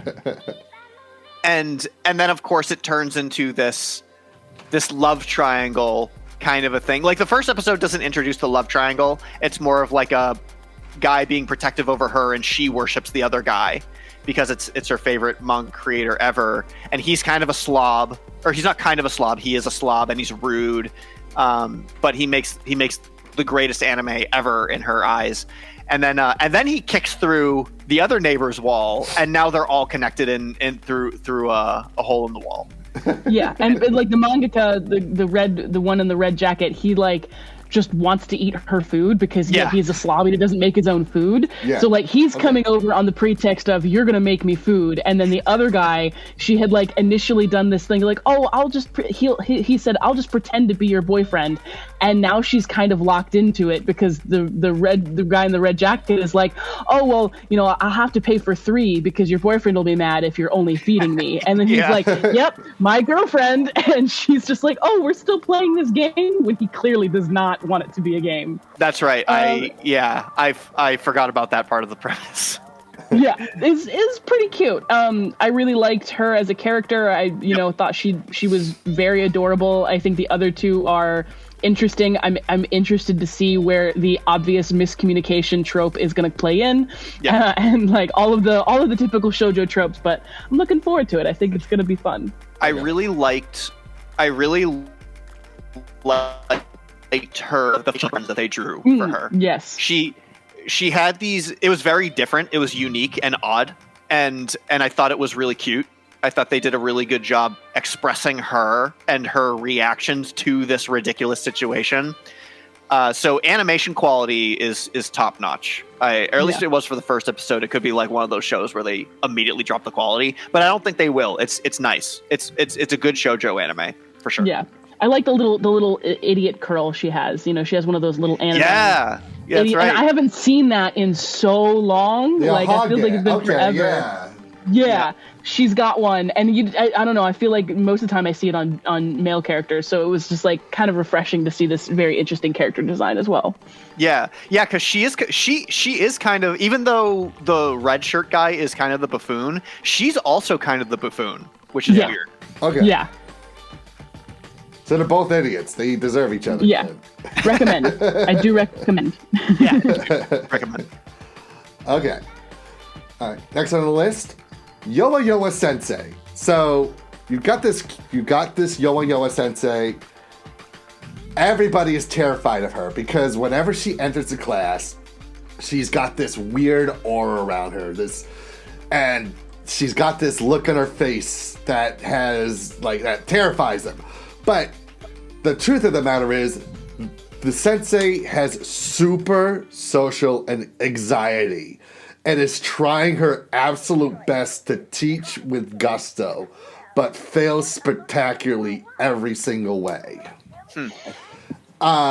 It is kind of an ecchi show because there are moments where her and one of the male students, like, there's a male student that's trying to help her deal with her social anxiety, and he kind of makes it worse for her. Not on purpose, but by accident. Trying out different exercises and trying different methods in order for her to actually project her voice and do a better job teaching. But either in one instance, like, she's trying to get more stamina, so she's trying to exercise, so she tries jump roping, and all of a sudden, oh no, she's tied up like she's in bondage. And that's so ridiculous, dude. That's just the Lucky Letcher pratfall stuff is just so Japanese. They actually use that term in the shows, the Lucky Letcher like moments, because they happens use to it in the show. Yes.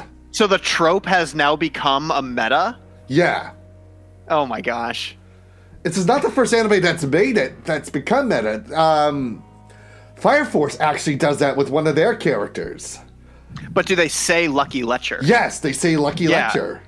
Yeah, because like that's what the trope was called. See, that's also, I'm kind of suspicious of that, because of how the whole Western translation industry is going. Mm-hmm. Like I was talking about when it was really refreshing to watch Fooly Cooly. Yeah. Done by fan subs. Mm-hmm. Because everything was literal and everything like they actually called each other Kun and San. Like they didn't mess up the subtitles by calling them by their full names and whatever.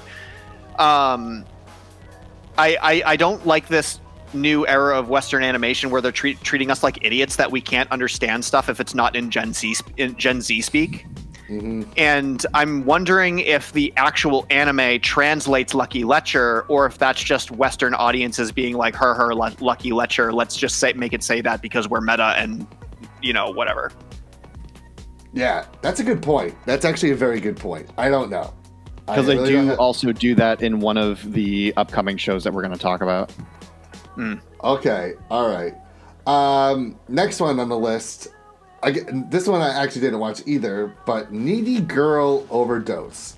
I watched this one. Okay, so this actually had a big presence at Anime Japan, and there was I'm a little bit curious about the show, but I want to hear your opinion about this, John. I was too, because you wouldn't know based on this, but it's a really dark show.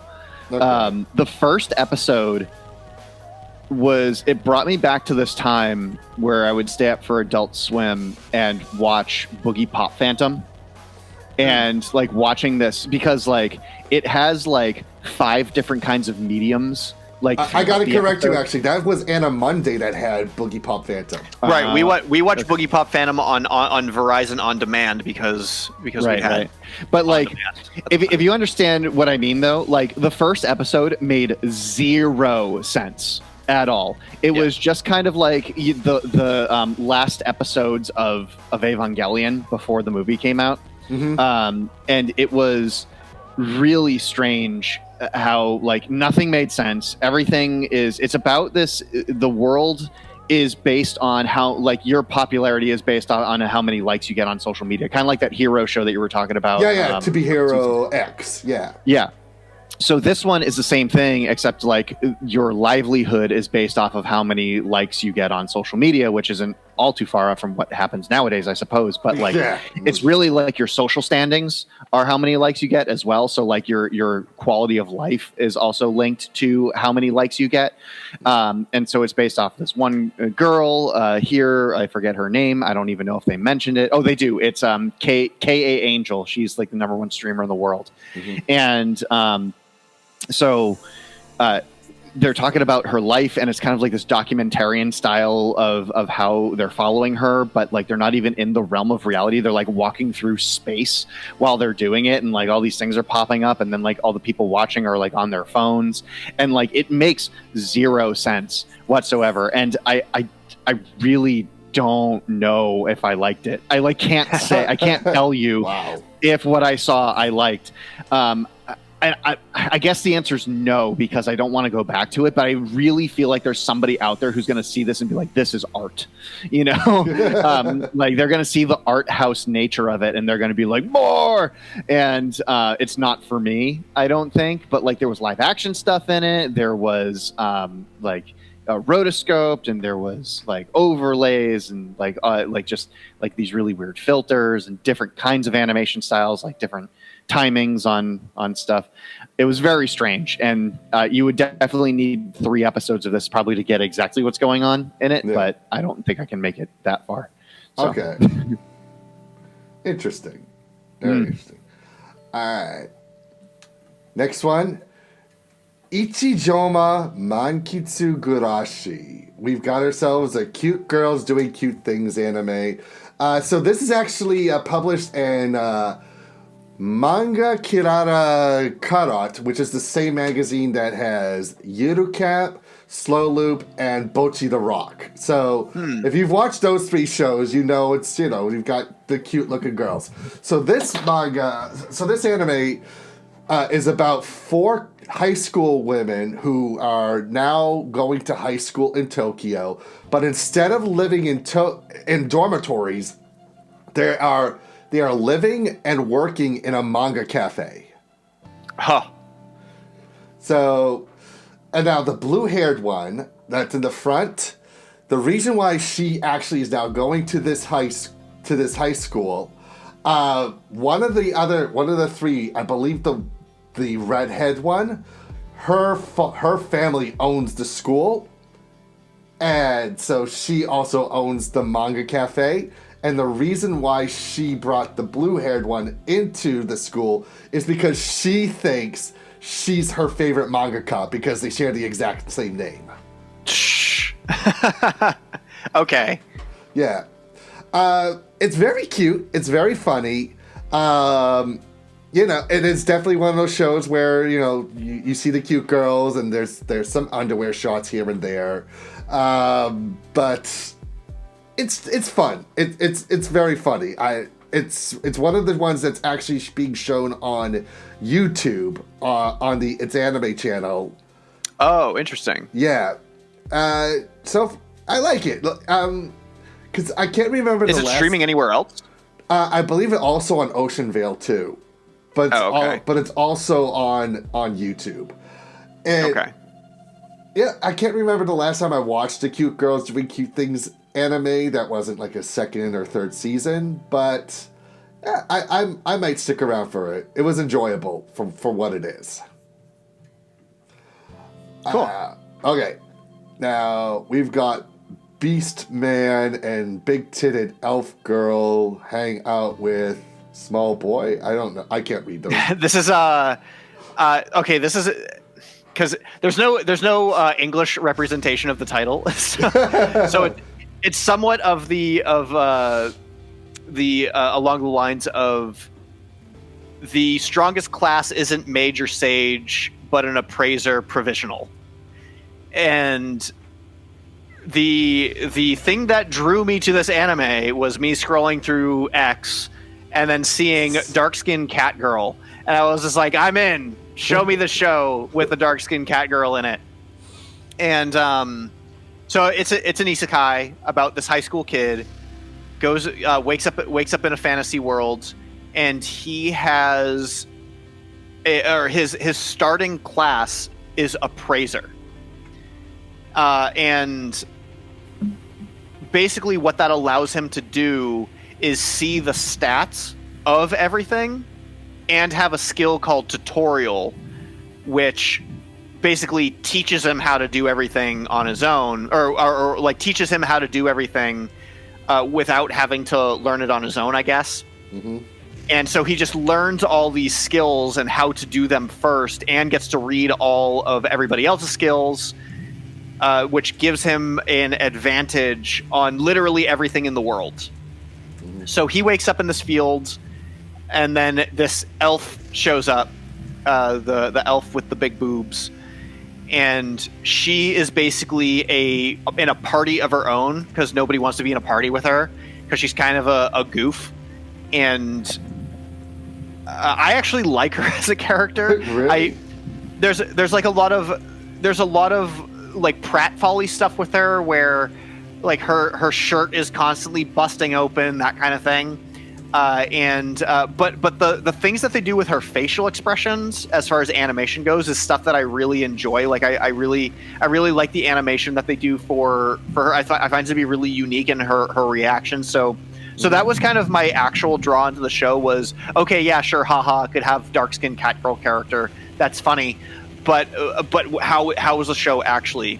I like the facial expressions. I like the show itself is kind of mediocre. Honestly. Yeah, I don't think it's gonna hold me. The story's kind of weak, and there isn't enough dark-skinned cat girl in it to be like, yeah, I'll keep watching this. That's cool. But they just introduced the Wolfman and the young girl that's with him.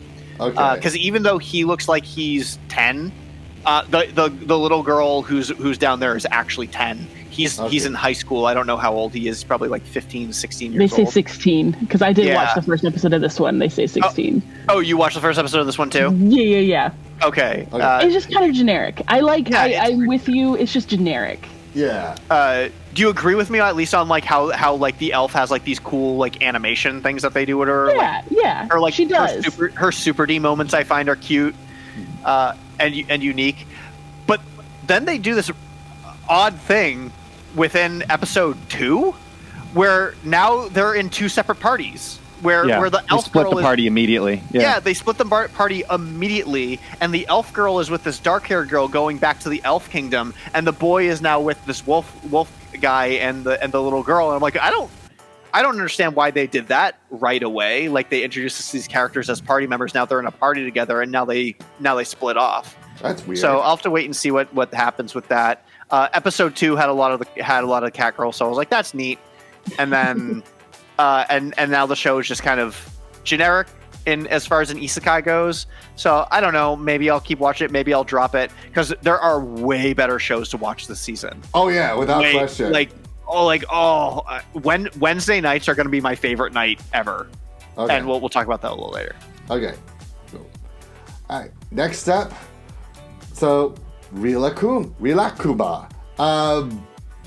Why is this on Crunchyroll? Like, why isn't this? Why? Each episode is like a minute long. This should be on YouTube. Interesting. Like, it's like so. I loved the stop motion show Rilakuma and Karu. That was an awesome show on what was it? Netflix. 2 seasons of that. Awesome. When I heard that they were just gonna do an animated Rilakuma, I was very excited. Go on, and it's like 50 seconds of actual show and then 40 seconds of theme song. It's like, well, what's the point of this? And like the story that it's trying to tell with Rilakuma, like apparently traveling through his dreams, you don't spend those 50 seconds are not enough time for you to actually like feel like you are enjoying yourselves or whatever while watching this show. So like, I don't know. Like, I'm kind of mad that this show isn't like a full-length anime series, and it's just like this, not like a super short show. I would have accepted if it was like a 5-minute show or even like a 3-minute show, but like 90 seconds and you're on Crunchyroll instead of freaking YouTube? Why?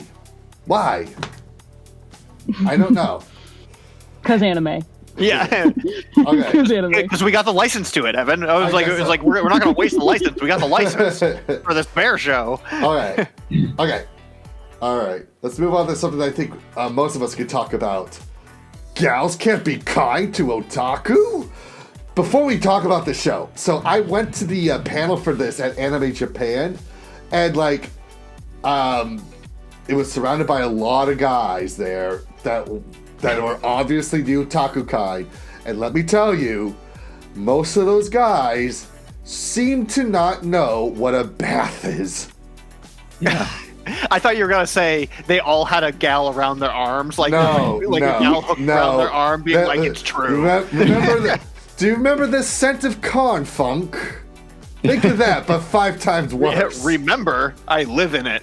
Not here. I mean, where I work at the convention. Okay. My room smells very good. I have cologne and everything. Yeah. So I went into this show and immediately I was like, "This is a fabrication altogether. Like this is more fantastical than The Appraiser." Right. Like it just doesn't seem. Like, yeah, there's people out there who can like 2 separate things. Like both things can be true, that you can like nerdy things and you can be fashionable. 100%, right? Yeah. But I just feel like the scenario that they put this in is so straw man that it's just like, I don't think anybody's going to buy into this. And I didn't really. And I didn't end up liking it. But on the flip side, there's another show this season that I put in that, Or no, actually, it might have already been there. Evan, you might have already watched it too. But there's another that takes almost the exact same scenario and does it more realistically than this one. Okay. So that the other show that you're talking about that we'll talk about later is exactly why I said Wednesdays are going to be my favorite night of the week, because they both premiere. This show and that show premiere at the same time. Okay. And I love both the show. I love this show. I love this show. Can I say, like, it took me a little bit to get into, but after the second episode, I was like, I'm in. No, dog. Episode 1, I was like, I'm in. This is awesome. And because you know me, I love gals. Gals are like kind of my favorite kind of characters. Kind of my favorite kind of. I gotta be careful because I have a girlfriend right now, so it's like I don't want her to think that because she's not a gal that I don't think that she's top tier. She is top tier. I love her very, very much, and but shows about gals I love very much. Shows about like these kinds of characters. But in the same way that Jonathan said, this is totally unrealistic, and this is not. Like you have to force yourself to indulge in what the show is saying. Yeah. I'm the opposite, where I see it as totally fake, and I'm like, yeah, I'm on board. Power fantasy time, you know, like but I think, if I'm allowed to say this about myself, I'm more well put together than that guy is, right? No, you are allowed to say that. It's like, are you going to offend the fictional character who doesn't exist? No, it's the sense of it's not as unrealistic to me because I am a nerd, but I'm a well put together nerd who has a job, who has who has charisma, who is very secure in what I like and myself. And I could get girls like that, kind of a thing, like where it doesn't make as much sense of, like I have the kind of charisma that would go along with the charisma that these girls are putting on. That's what I mean. Yes, it's like my charisma matches their charisma. Yeah, like I match their energy and I match their charisma. So where his charisma is non-existent, and they as characters have to pull them into the nerd world that gets him excited. Yeah. And normally in real life it doesn't work that way. Like they would immediately see a guy like him and be like, oh, he's not interested in talking to me, whether we like the same things or not, because he doesn't output that kind of energy that to feed back to my interests as well. He doesn't have the Riz, as the kids would say. Yes, Gen Z it up. He does not have Riz, and those girls have Riz. Yeah. But the reason why I like the dynamic with these characters is because by happenstance, he's like, I'm sorry you have to hang out with me. And this girl is like, I like the things that you like, let's get along. And dark-skinned tan girl says, I'm not interested in any of this stuff, but I like the two of you. Yeah. Right? So there's a different dynamic for all of them as to why they are hanging out with each other. Yes. And I think that's really cute, and I really like it. Yeah. And I enjoy the unrealistic nature of this show because of that. You know, it is a fantasy. This is the nerd's fantasy. Right.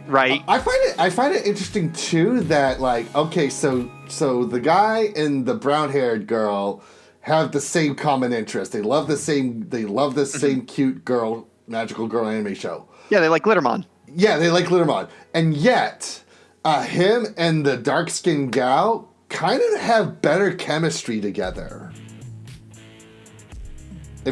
When you see him interact with one another, he seems to be a lot more comfortable talking with her than he is with the girl that actually has the same interests as he does.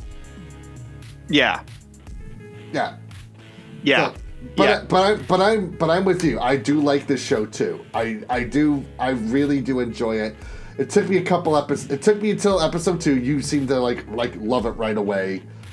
Yeah, I was immediately drawn in because I was into the fantasy because I understand what the show is. Yeah. This is a nerd writing his fantasy about how he would love pretty girls to fall in love with him for the things that he likes. Yeah. And I'm okay with that, right? Mm-hmm. I think because I read Gene Wolfe, right? Sword of the Torturer. Yeah. A massive literature thing, but it's literally a book about Gene Wolfe being like, I'm the hero, the story's about me, and every girl loves me, you know, and I created the Pringles machine. True story. And so I'm okay with authors living their power fantasy. Because I think that's the best part about writing is you have the freedom to write whatever you want, and it's up to your audience to decide whether they want it along with you or not. Our rule has always been don't marry your hug pillow, but what you're saying is if you make the hug pillow, you can marry it. Yeah, right? Yeah, kind of, right? So I very much like this show. I love it for what it is, and you are correct, Jonathan. The second show is the same exact premise, but executed a little bit better as a story. Okay. Which I'm sure we'll get to in a moment. We will get to it, yes. Yeah. And I have opinions. All right. But now we move on to the food diary of Miss Maid. So this is another, I'll just say bluntly, it's a food porn show. It's just, there's like 4 or 5 parts of each episode, and it's got Miss Maid just trying out different foods from Japan. She is Japanese, but she's lived in London her entire life. She goes to Japan to visit, I believe, her grandmother, but then she finds out that the mansion that she works at burns down. And so now she's stuck in Japan for a year while they're rebuilding the mansion. And while she is living in Japan, she is going to experience all the kinds of food that Japan has to offer. And while I'm watching this show, I'm like, I've eaten that, I've eaten that, I've eaten that, I've eaten that, I've eaten that. It's there's something to say about that, like, you know what it tastes like when she eats it on the show. Yes, I know exactly what it tastes like. So when I was watching the show, I have notes on my phone, and I only put down one word for this show, which was unremarkable. Unremarkable. So, like, it was just, I don't know, like, the concept to me was like watching the show, and it's like somebody going around, and it's like almost as if you're making a mukbang of just eating burgers and dogs all day. like you Japanese people watch the show, and it's like, yeah, I know what Cheez-Its are. I don't need to see somebody eating Cheez-Its, you know. And it's not necessarily in the same way as like a Guy Fieri show where like drive-ins and dives, like, you know, diners, drive-ins and dives, where he goes to restaurants and he puts the people who make it on the spot and what makes their food unique and everything of this sort. This is literally a show of a girl going around and eating all the foods that Japanese people are like, yeah, I know what that is. Like, that's what this show is. All right. Good. Yeah. Good. Yeah, literally, good. Good. Yeah. Oishii. Oishii. Oishii. And that's it. So unremarkable. Sorry. Don't judge me for having a good time. Don't yuck my yum, as some people would say. Yes, don't yuck my yum, as the Gen Zs would say. I feel like that should have been the title of this show. What the Gen Zs said. All right. Okay. Rooster Fighter. Where's this one streaming? This is streaming on Hulu. And this is one of the ones that I'm actually watching with the English dub rather than the Japanese sub, because they do such a good job with the dub on the show. Sick. So, Rooster Fighter, we've talked about this manga on an episode of Duck Amuck. I know you've read this, John. I've read up to volume 10 so far. I freaking love this manga so much. It is one of the best drawn manga series right now, and it's not only super hardcore with the action, it's just wicked funny. It's basically Fist of the North Star with a chicken. Listen, the fact that there's a Fist of the North Star show coming out right now and everybody would rather watch the chicken show is like, yes, it's just, there's something wrong with that, guys.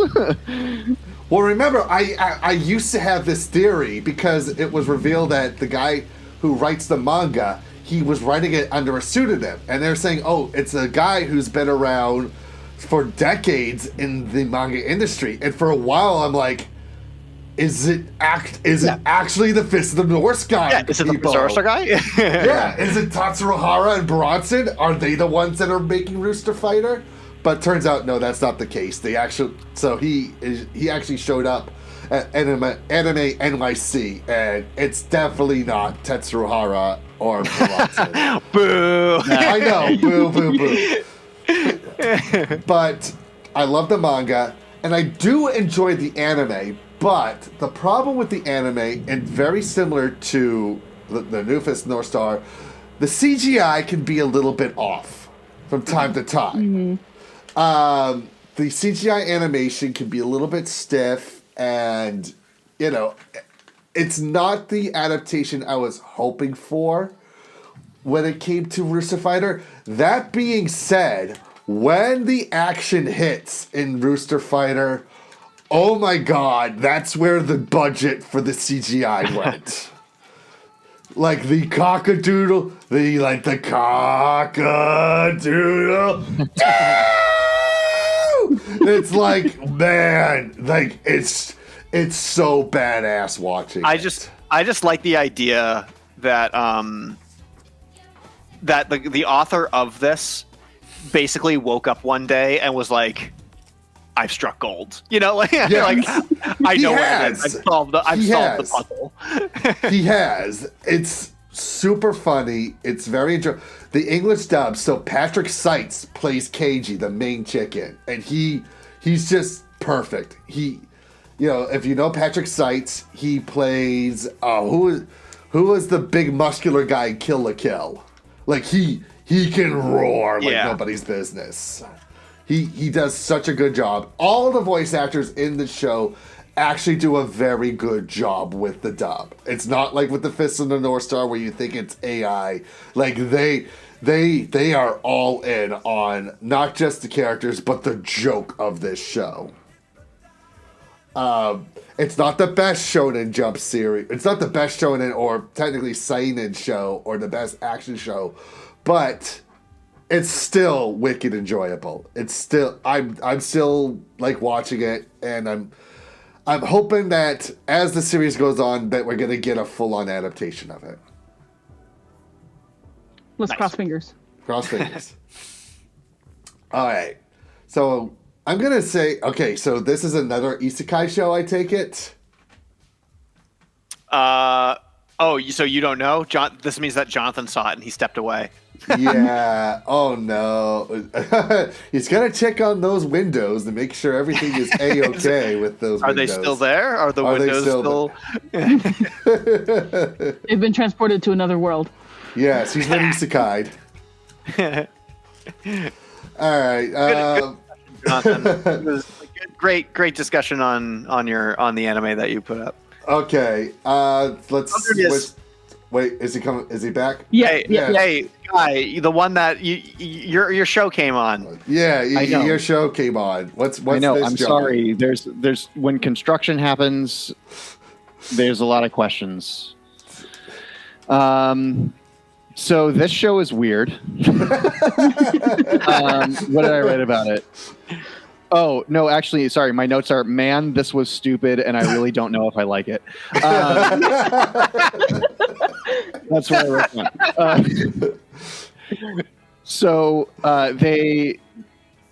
Did nobody else watch the show? No. I have no idea what this is. Okay, I have no idea what this is. Okay. Same. So the guy. What's it called? I can't read the kanji. Oh, sorry. It's my ridiculous resurrection.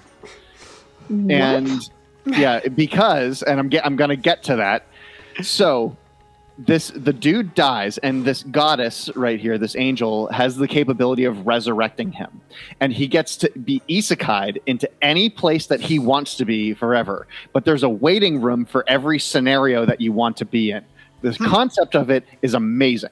So, yeah, that's a cool concept. Do you want to be the heroic guy who gets all of the girls and slays the demon lord? Yes, great. The waiting room is 50,000 years to wait in line to do that. And it's like, okay, well, do you want to be like a successful businessman who is happily married and just dies of old age, like very peacefully?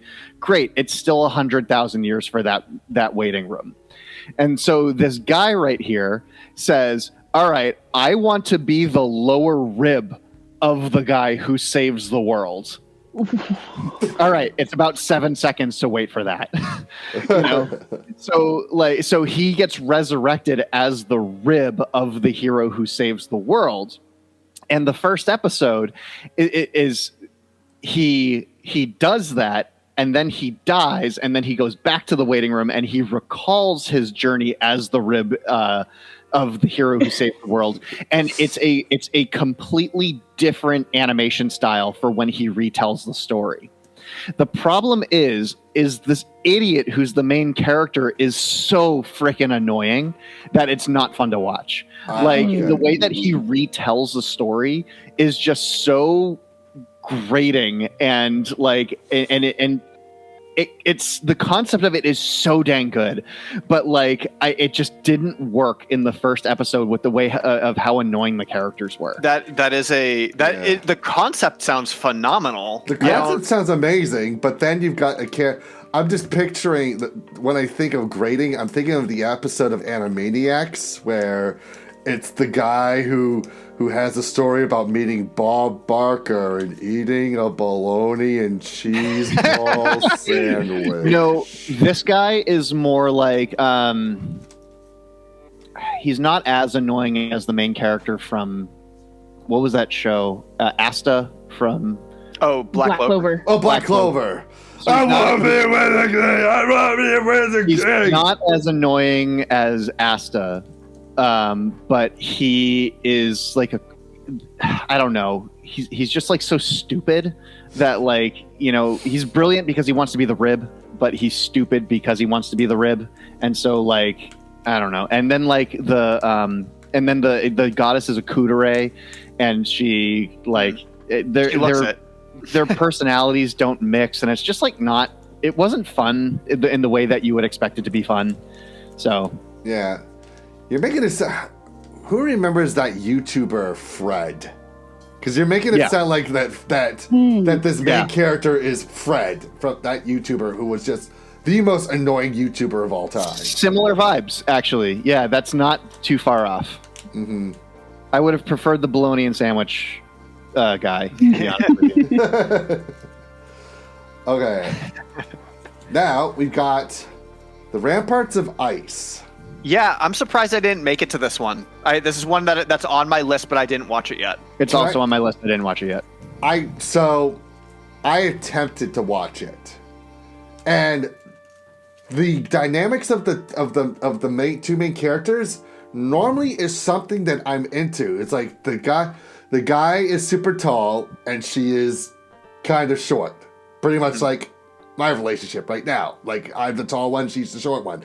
And but the more I'm watching this show, and it's these characters that are trying to become friends with this woman who kind of has this cold stare. She's got resting bitch face basically. Mm-hmm. And they spend the whole first episode trying to become friends and understand that, we're not here to make fun of your height or anything like that. We want to be your friend. I tried so hard to sit there and watch this show, but I don't know. I just started losing interest in it halfway through. I got bored watching it. It was just boring. Didn't capture you. So kind of I just dropped it. I stopped watching it after the first episode. Didn't even finish the first episode. So really? Well, yeah. I'm interested in checking it out because I really liked Polar Opposites. Right. I thought Polar Opposites was an awesome anime, and I really fell in love with it by the end of it. Or I fell in love with it early on, and I wanted to, and it's the same author, so I wanted to check out. And I feel how weird must it be for that author to have one anime come out one season and then literally your other property coming out the next season. as an anime. I mean, that happened with the Takagi-san author who had season 3 of Takagi-san come out one season, and which was then followed by Kunoichi Tsubaki first season, and then which was then followed by his third manga, When Will Ayuma Make His Move? In the summer. Yeah.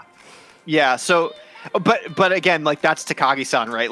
It's world famous author who did Takagi-san. Yeah. And which totally deserved, and absolutely, it just doesn't surprise me that they're discovering all the other properties. Yeah. And then making it. But this is like everybody just started. We haven't seen anything by this author yet, and immediately you get 2 anime back to back. I think that's really cool. Yeah. Okay. Interesting. Yeah. I didn't enjoy it. I did not enjoy it.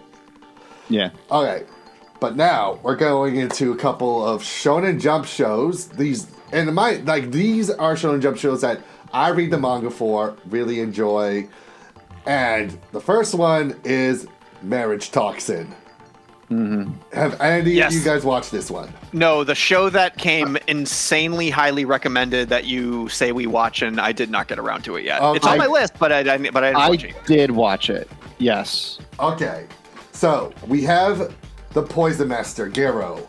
He is one of the best known assassins, and he is now on the quest to find his true love because his sister, who is a lesbian, was this close to being forced into marriage by their parents in order for her to take over the family house. So instead of that happening, Gero says, no, I will do what I can to find my future wife.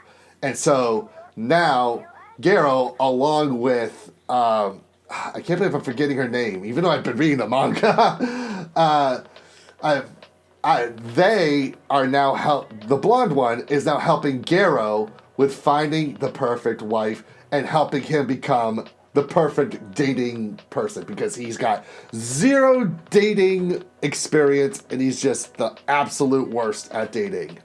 I wonder who he's going to end up with at the end. No. No. Oh, no. No. That's a guy in the blonde. Oh, that's a guy. Oh, okay. Yeah. I love that immediately you're like, no. Then we end up with the same problem that the sister is running into because there's no breeding that takes place for no heirs. So Yeah. Yeah. But Studio Bones is doing it. I'm happy because one of the reasons why I'm happy that this has got adapted is because finally it's a show about adults. It's a Shonen Jump series about adults rather than middle school or high school kids. And Studio Bones is animating it, and they are doing a banger of a job with the animation. The action is fantastic, and we're already introduced to the first possible would-be candidate, who is this art thief who is trying to steal art that was also stolen from somebody else, and she's trying to return it to the original owner. Bachelorette number 1. Yeah, Bachelorette number 1. She's an AI artist.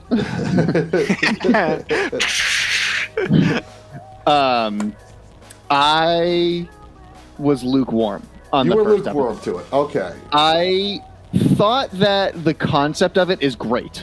Like again, like when you put it on paper, the Ribtastic show, it is such a good idea and like it's fun. And then I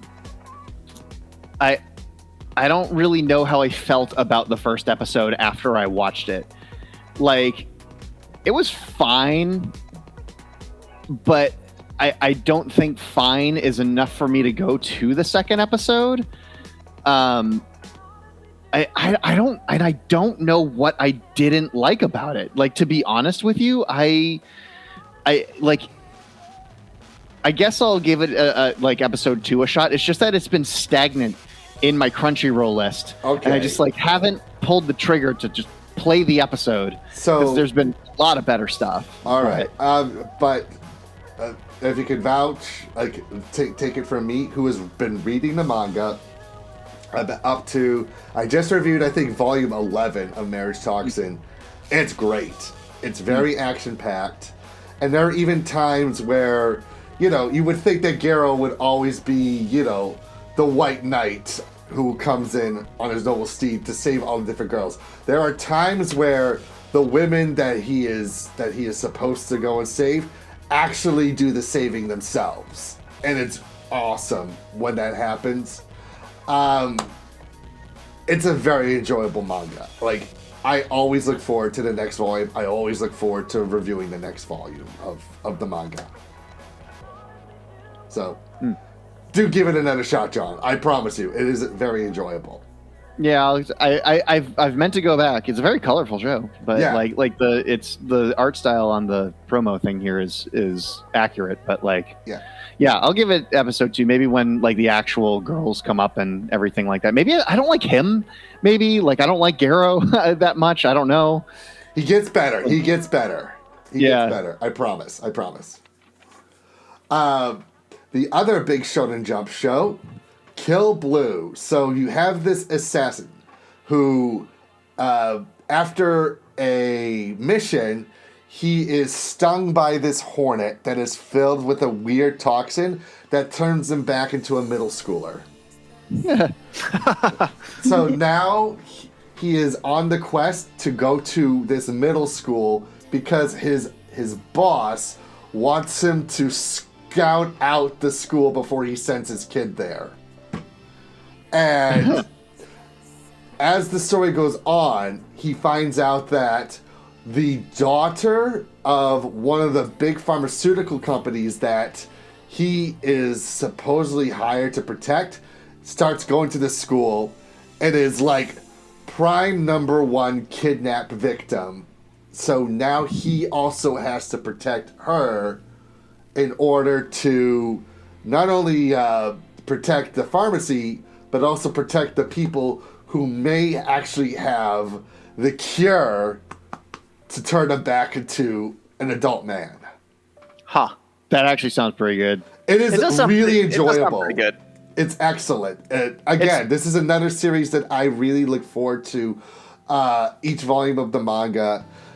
At first, I was a little iffy on the animation. The first action sequence isn't animated too well, but like when you get to the next big action sequence towards the end, the animation like quality goes all the way up.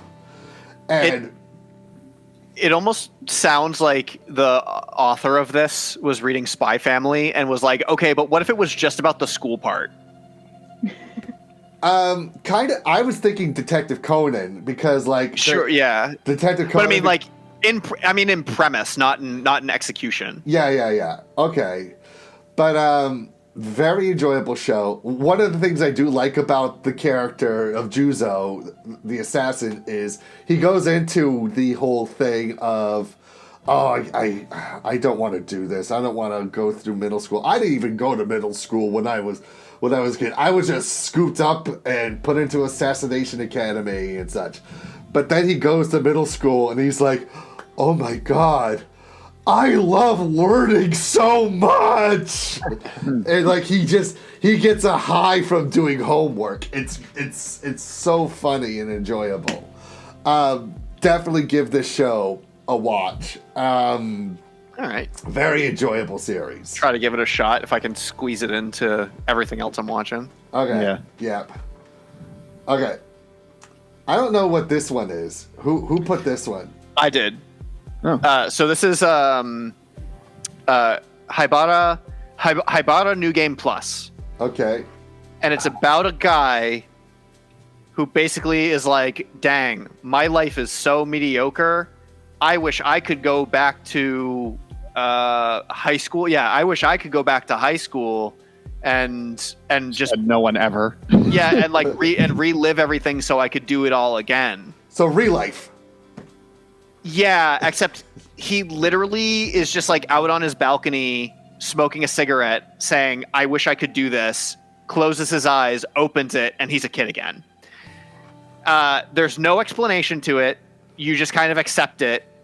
But he is now this adult, or this adult-brained guy who's basically taking all of his foreknowledge of the future back to high school with him because and so like when he wakes up, he's like this fat kid that he used to be the fat kid in school, and he was a loner, and nobody really got along with him, and so he wakes up in the summer before going into high school. Mm-hmm. And basically all summer long, he just exercises and works out and meets one of his old childhood friends and rekindles with her. And then he goes back to high school and he's thin and he's fit and he's bringing the charisma of, okay, I know what it's like to be an adult and I know like who these kids are. And it's like, so I'm going to fall in love with the girl that I had a crush on. And so episode 1, he immediately gets latched into this friends group. Mm-hmm. And in the same way that Jonathan also watched a couple of his animes and was like, I don't know if I like this, I kind of felt the same way about this one, where I was like, I don't know if I like this, where the characters all seemed so flat the first episode. But it's an interesting enough premise that I might want to check it out, because I've also thought the same thing of, what if I could go back to high school as a top tier professional artist with all the charisma that I learned in college, you know? And so this premise, the premise of the show, is a concept that I have thought about for myself before. Mm-hmm. And I don't know. I think it's interesting, but also kind of dumb. So I don't know. And his main love interest is this girl. Like he likes this blonde looking girl who seems to like him back. And the question is like, did she always like me? Like, did she always like me in high school, or does she just like me now because I'm thin and cool and different, you know? Huh. So it's interesting by premise. Might give it an episode 2, maybe not. I don't know. Okay. I know that was a glowing review of it, but that's what it is. All right. I do think this next one is the one that you are talking about. I made friends with the second prettiest girl in my class. Yes. Which the title is a lie. She is the prettiest girl. Oh yeah, without question. She is the cutest. So this is the one that Jonathan and I are talking about, where it's literally the gal. If the gals can't be kind of otaku, but it can't be kind to otaku, but more realistic.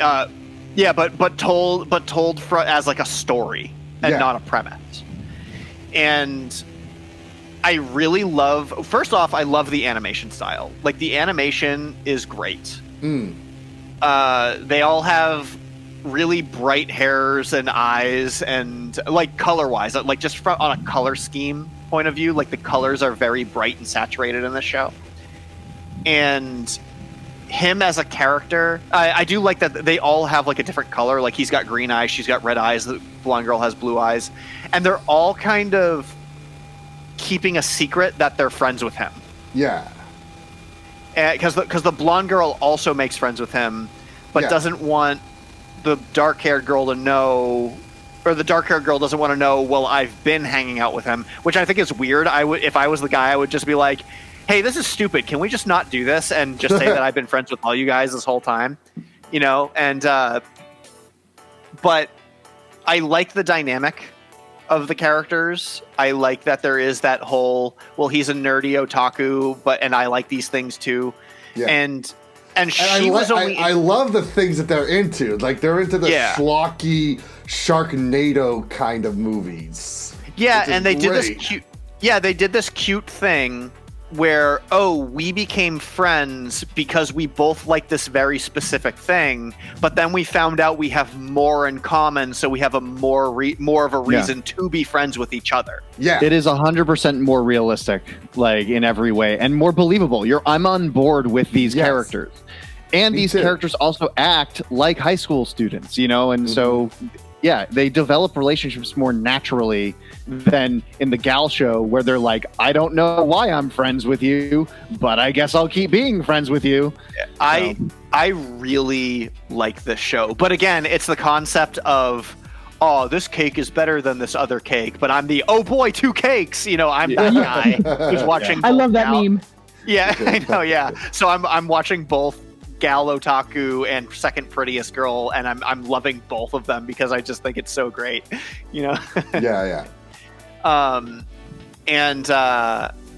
But I really like the characters in the show. I think the characters are great. I think the show is 100% worth the watch. I just want all of them to be friends finally, so that we can, you know, get on with it and just be like, all right, now let's create a love triangle, which we know is going to come, you know. As you do with Japanese media, because Japanese media is always about the romance, which I'm okay with. I love my romance stuff. So, okay, we'll see. Right. Or maybe they'll just be friends. Maybe maybe we'll finally get an anime where everybody just gets to be friends at the end. Yeah, you know, there's no romantic thing. Maybe we'll see. Next one. So actually, the next two have one big thing in common. It's like they are the two biggest female mangaka out there. First off, we've got the newest one from Rumiko Takahashi, the creator of Ranma 1/2, and Inuyasha, and Urusei Yatsura. This is Mao. And the best way for me to describe Mao is it feels like it's a greatest hits compilation of all of Rumiko Takahashi's works. So you've got the female character who goes back in time, not to the feudal era, but to the Taisei era. Is it Taisho? No, the Taisho era in the 1920s. And she befriends this samurai who goes and defeats different kinds of demons and monsters. I laugh at like the second episode, they fight a spider girl demon, and I'm like, didn't they do this in Inuyasha? Wasn't there a spider demon girl in Inuyasha as well? Well, you literally just explained Inuyasha. Yeah. Yeah, I literally explained Inuyasha. Basically, Mao is Inuyasha in a different time period. Again. Which is fine. Which is fine. Only there's no annoying ass Inuyasha Kagome! Inuyasha Kagome! Every couple of seconds. Hey, Rumiko Takahashi can do whatever the heck she wants, okay? I know.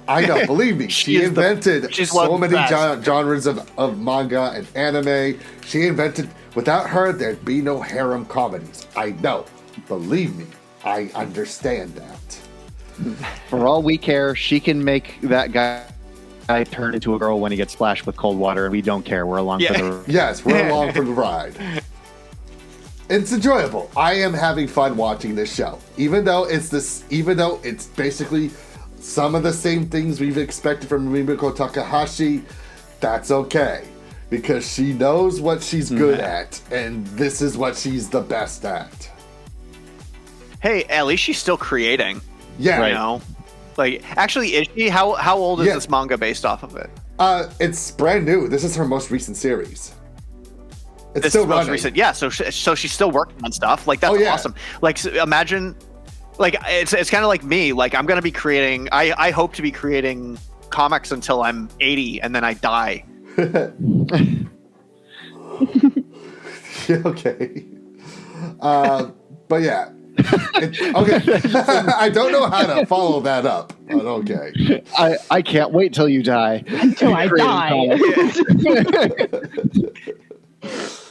But yeah, Mao, it's very good. It's on Hulu. Watch it on there. I think it's getting a 7-day dub. I'm not watching the dub version of it. I am watching the subtitle version. It's good. It's fun. I like it. Nice. I wish I could say the same about this. I haven't watched this yet. So this is from I watched one episode. Hiromu Arakawa, I believe that's her full name, creator of Full Metal Alchemist. I tried watching this show 4 times. I tried watching the first episode of this 4 times. You know what happened every time I watched it? I fell asleep watching it. Oof. Yeah. I could not get into this whatsoever. All I know from every time I watched it, they're twins, but they were born on different days. One's got dark hair, one's got light hair, and after that...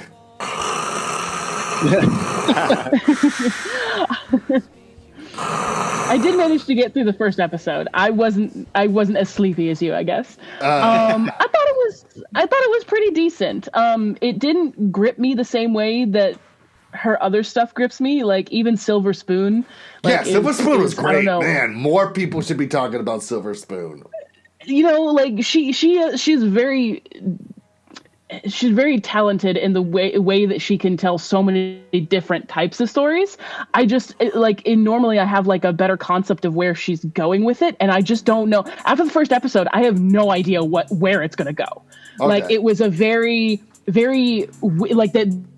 The first like probably 15 minutes of it are like super slow, and then like in the last 5 minutes there's like it's like it's a kind of like a fantasy world, and you know they're just living off in the middle of nowhere, and you know he was a demon, you know, or whatever, born with this demon thing, but then they're like on the mountainside, and then suddenly the mountainside is like a full city, and there's like airplane flying by, which they call the dragon. And guns.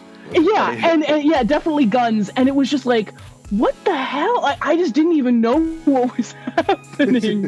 Which, you know, I only watched the first episode, so maybe it like becomes a bit more coherent in the next episodes. I thought it was intriguing as far as like once you got to that point and like when the shit really hits the fan, I was like, what is happening? I just don't know what? Where is this? I have no idea where it's going. So I think it's going to be interesting. The first episode was a bit slow and just not. It did a good job of kind of hooking me, at least, because it just kind of turned everything on its head. There's a really interesting scene where like someone showed up and she just starts going gobble, gobble, gobble, gobble, and like people's bodies just like disintegrate, and I was like, what's going on with that? So a nice teaser episode. Like I said, my familiarity my familiarity with this is seeing the trailer multiple times and seeing all the screenshots that people put up on X, and I like the character designs. It's very her, and I like the weirdness of it. Like I like how bizarre it is, because even when you watch the trailers, you're still like, I have no idea what this is about, you know. And my initial investment is because it's her. Like it's because it's her work. Okay. And I actually feel bad that I didn't watch this episode. I was gonna try to watch it last night, but then I fell asleep around 3, and then I was like, I gotta be up in the morning. Yeah. So. Yeah, like I said, I tried 4 times to watch this, and it's like I kept falling asleep at the exact same period, and it's like I guess that's a sign that this is not entertaining me whatsoever. Which is a shame. I was watching it. I was watching it, and I didn't realize it was Hiromu Arakawa, and then I'm like watching the first episode, and I see the character design, and I'm looking at the eyeballs, and I'm like, that's fucking Hiromu Arakawa, isn't it? And then I go Google, oh yep, it is. Okay, I'm locked in. Okay, all right. Them eyeballs. Okay, the warrior princess and the barbaric king. Why does the guy why does the white haired guy look like he's like 5 years old? He's got like a 5-year-old face.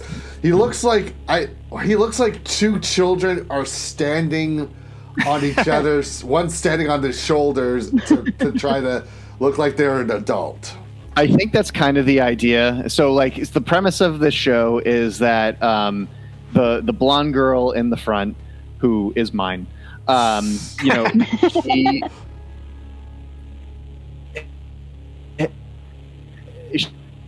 she fights the and loses in battle to him, so he kidnaps her and wants to wed her.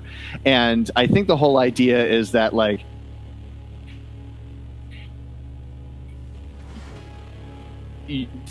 the bar is pathetic, and then make him more dashing in return because he looks so youthful and, you know, everything of that sort. Because he actually is like a young guy. He is of her age to be married and everything. Okay. And I read the first chapter of the manga of this, and it was significantly more dirty than what the anime made, almost to the point where I was like, is this the same thing that I read? And it totally is. But like the anime just seems so much more tame than what the manga was. Interesting. At the time. And I really like it. Yeah. I watched the first episode and I'm like, wow, this is kind of dirty. So I'm surprised how they made it dirtier. Yeah. But I kind of like it. I think it's good. Okay. I mean, like, wait, what do you mean? The main character is a blonde girl with abs? Yeah, sure. Okay. This is my hole. This hole was made for me. Yeah, I saw the trailer to this, and I immediately was like, "Oh, I gotta check this out." Like, it seems bizarre and it seems funny. I like the character designs. That the redhead maid in the back there, like she was the one who like really stuck out the most to me from the trailers, and so she was my initial draw to the show because I didn't know anything about it. But there was a lot of screaming. There was a lot of screaming in the trailer, and I thought that was kind of hilarious. What are you saying, Jonathan? I think she's a nun. Actually, you said the redheaded maid. Okay. Yeah, I think they haven't gotten to her yet or anything. But like, either way, I like her design. Yeah. Okay. I think that this one it's not my top tier one, but it is definitely good enough for me to keep watching it for the time being. That's good to know. Okay. Yeah. All right. I'm really interested to see how they play the romance between the two of them, because like it seems like she actually, by the end of the first episode, like he obviously kidnapped her and she's like, I don't want this, obviously, but like he said something like that. She was like, oh, it was just your prowess and maybe and she blushes, and like she clearly is like flattered and is interested in him now. So I'm interested to see how that develops. She's smitten. Yeah. She's a little smitten. Okay. Cool. I gotta check it out. It's on my list. All right. On the level of kind of dirty, but not too dirty. The next show, Mistress Kana, is devilishly easy. So we had the premise of this demon girl, Mistress Kana, who she is the daughter of the demon of greed. And the demon of greed, all he does, or gluttony, eats all the time, but it's gotten to the point where she has eaten so much kinds of food that she's bored of it. So she tells her father, I'm going to Earth, I'm going to start eating humans. And the dad's like, all right, go on, have fun, just be careful. She finds what she was hoping to be her first victim. And when she talks about wanting to eat him, he, of course, misinterprets what she says and thinks that talking about peeling back his skin and eating it like a banana means something totally different to a high school boy. You probably guess what that is. It's not very subtle. It's not very subtle. This show, this show, super funny. I laughed a lot while watching this show.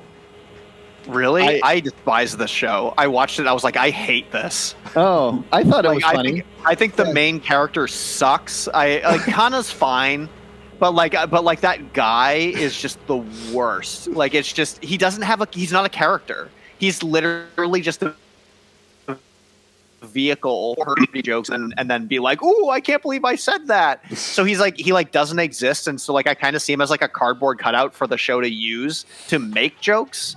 And I was just like, I don't know. Calling by their first name bit was really funny. Yeah. From the first episode, I think that was kind of what latched me onto it when it was just like, what? Oh yeah, you can't do it. Come on. Yeah, it was. I do agree that was funny. That did make me laugh, but. Yeah.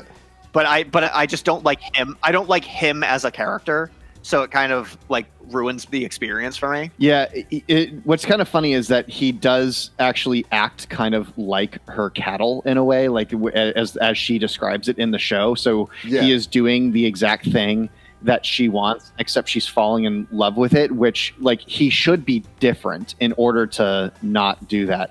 I almost feel like in the first part of the show should have been her successfully like eating some people, like successfully harvesting some souls so that when he That might have finally been too comes dark along, for the premise. yeah, like so that when this guy finally comes along, he's different in a way that would do that, and that would make this better. I think. The other thing that I don't like is I think this is too much of a booby anime, and I like my petite girls. Mm-hmm. There's not enough variety and petiteness in the women of the show. They're all like very, very, very well endowed, and it's just like, yep, that's the premise of the show. Big boobs. Do you like it? That's I'm like, no. plot. I will I will say the big draw for me is the person who plays Mistress Kanan. It's Aoi Koga, who played Kaguya-sama from Kaguya-sama, Love is War. She is one of the best. She's got one of the most unique voices, and I love the way that she kind of shrieks when she freaks out. There's like that one moment where the guy is like, "Oh, now that we're dating, we should hold hands," and then she's like, "But if we hold hands, I'll get pregnant." That kind of but the way she delivers that line is just perfect. It just makes it so much funnier than it should be.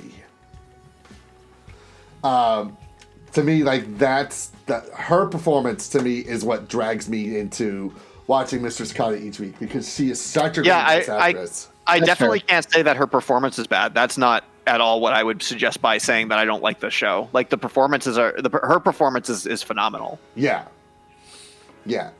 But it's a very fun show. It's not my favorite. I don't know if you would call it a rom-com, but it's definitely one show that I don't get bored watching. But now we are getting into some very interesting rom-coms, because these next two ones take a page more from past generations. And the first one absolutely has got this Gynek style, Kari Kano, his and her circumstance kind of vibe. The klutzy class monitor and the girl with the short skirt. Yeah, klutz and skirt. This is my favorite show of the season. This is my favorite show of the season. Yeah, wow. And it looks like Gurren Lagann. Yeah, 100%. If Gurren Lagann was a high school anime, this would be it. This is my favorite show of the season. This is one of the best things I have seen in a while, as far as you know how like when you're watching a season of anime and you're like, this is the one I latch on to. Yeah. From episode 1, I was like, the animation is phenomenal. It is very nostalgic in its style. It's very 2000s it's very 2010s, I should say. Yeah. And but even the opening theme song has a homage to panty and stocking style. There are like all the girls are drawn as in the panty and stocking style. Yeah. From Studio Trigger. And this show as like a premise is just very cool. I like the idea that there's this very rigid disciplinary committee in the school. Yes. They all have different roles, and there are these popular type girls, and there's one guy for every one of them to like tentatively fall in love with. That is very clashing to personalities. Like I love the health committee. Like the health committee guy who's a delinquent. The delinquent is so funny. He is hilarious in every way. Sarah, have you watched this show at all?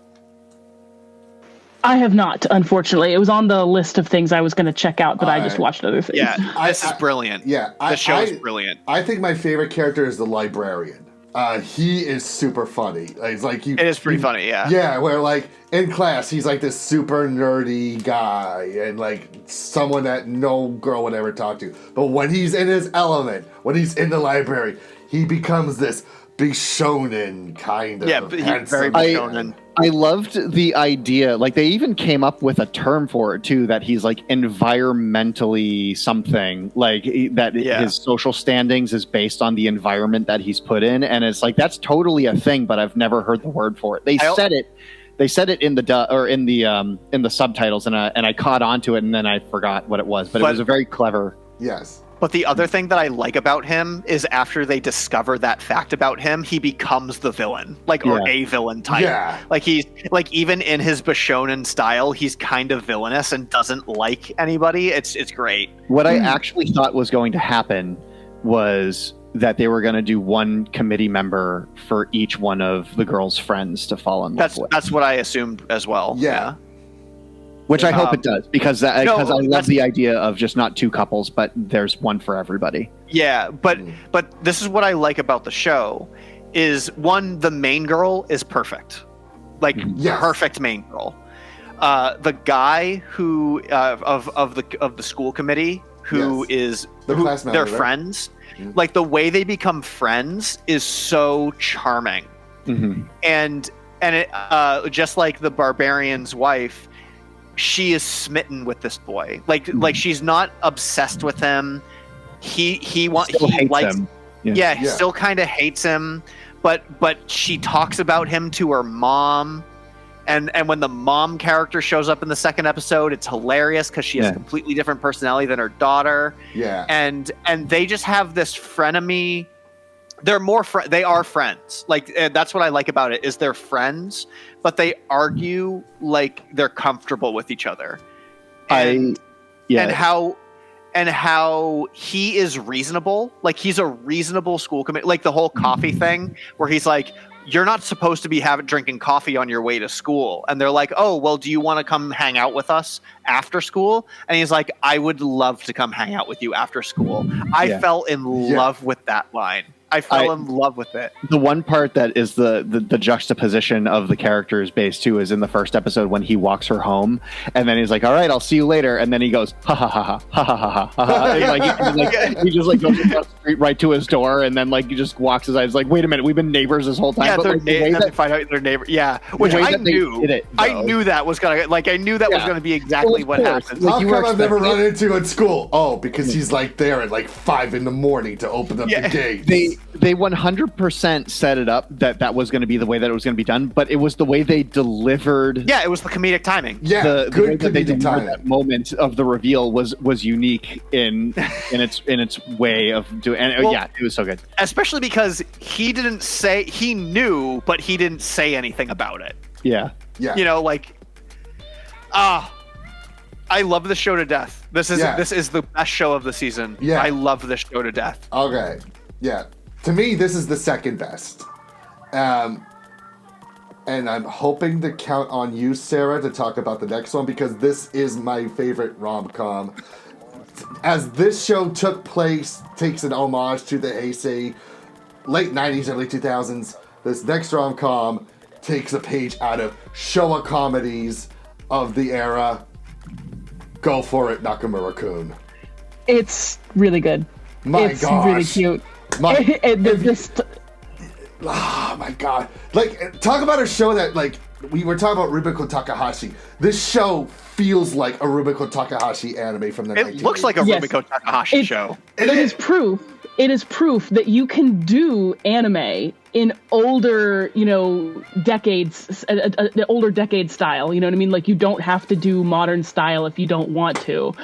This is just so good. Everything about it feels so authentic. Sometimes they update the art style and it just doesn't. It's with the modern animation and it doesn't look good. But this looks so good, and it's also a yaoi. So hell yeah. Well, I wouldn't go so far. Well, so boys love. I know there's two different aspects. Boys love. Yeah. It definitely more leans on the BL. But the thing I like about this show is it focuses on being a rom-com first. Yeah. Instead of being just, the BL. Because when you think of BL, there's so many tropes that come with the BL territory. And Go For It, Nakamura-kun has none of those tropes. It's exactly what you want out of any kind of cute rom-com anime. It just happens to be between two men, in this instance. And it's but otherwise, if the other character was a woman, it would just read exactly the same. The story would be just as cute, just as adorable, just as well written. Yeah. It's so good. It is so well. It is so great. The animation is so spectacular. The It's Studio stunning. Drive, who did the third season of Konosuba, and that one good episode of Junji Ito's Uzumaki. The one good episode. The one good episode of Uzumaki. Perfect first episode, and then nothing else. Yeah. Yes. Yeah. Yes. Studio Drive did that first episode. But yeah, it's genuinely something I would recommend to everybody, even if someone's like, "Oh, I'm not into yaoi." It's not a yaoi in that way, like you said. It's just a rom-com that's really quite adorable and cute. And like, the first episode was funny as hell. Oh my I gosh. was laughing and giggling the whole time. So I watched this on a train ride to Yokohama, and like I had to fight every urge not to be bursting out laughing on the train watching this. Super amusing, super wholesome. Just like I'm excited to meet all these other characters because they've just kind of focused on the main guy and his crush, and it's the style. Every single time I was watching anything, it was like really the style. Yeah, that made me want to watch it, and then I was like, oh, bonus! It's also a boy's love, but like really, it's not like you said, it's not about that. It's just a rom-com. It's a pure rom-com. It feels like I'm watching a remastered anime from the 1980s. Like it feels like it's an upscale, an excellent upscale of a 1980s rom-com. Like they even get the music and the sound effects. Yes.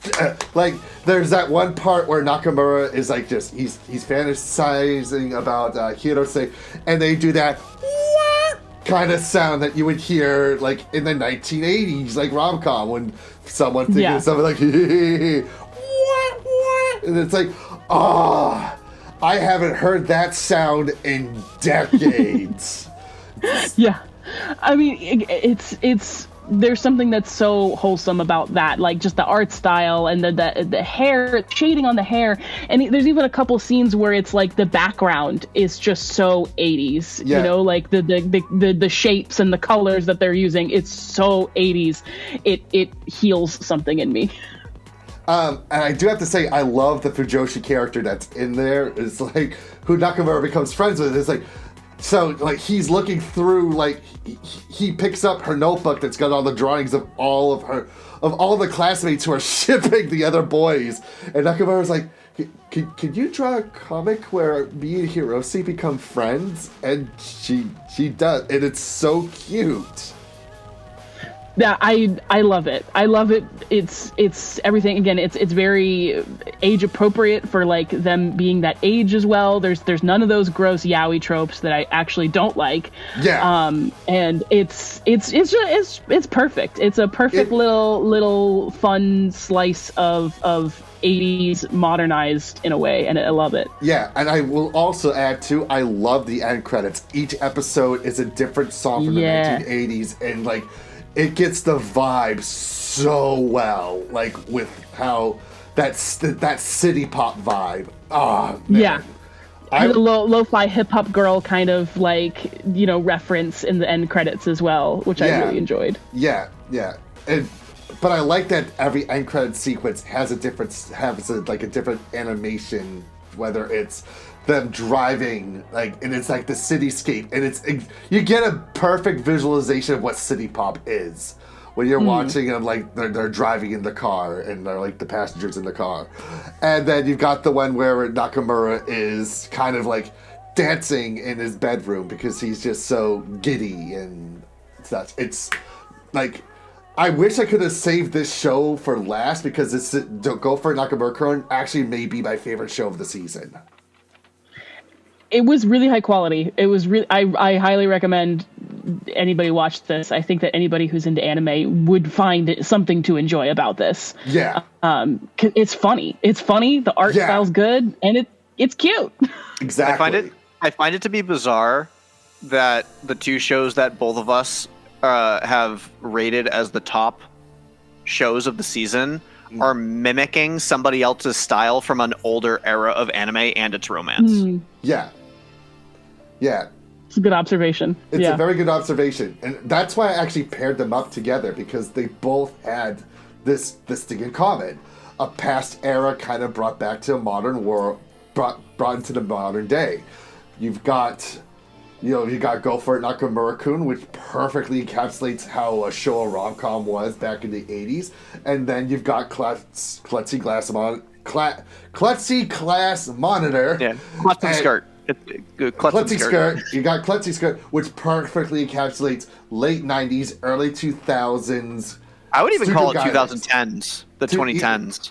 Really? Okay, all right. Because I got more Kari Kano vibes, which was back in 1998, 99 when that came out. But two shows that just perfectly captured the vibe, the style, and the sense of humor of that era. The masses yearn for old anime. They just don't know it. But now we move on to the last two here. And these last two also have one big thing in common. Same director, Ayumu Watanabe, who also directed After the Rain, Fortune Favors Lady Nikoko, and there's a few other anime that he's also done, but he's an excellent director. And the first one, Akane-banashi. I actually teach at the school where the manga artist actually went, by the way. Dang. That's cool. Yes. So, Akane-banashi is a Rakugo Shonen Jump series where we have this character, Akane, who is striving to become the best Rakugo performer in all of Japan. And it's not because she wants to be the best. It's because her father was a Rakugo performer, and he and a bunch of others were expelled by the head of the Arakawa school of Rakugo, and she wants to seek out why he did that.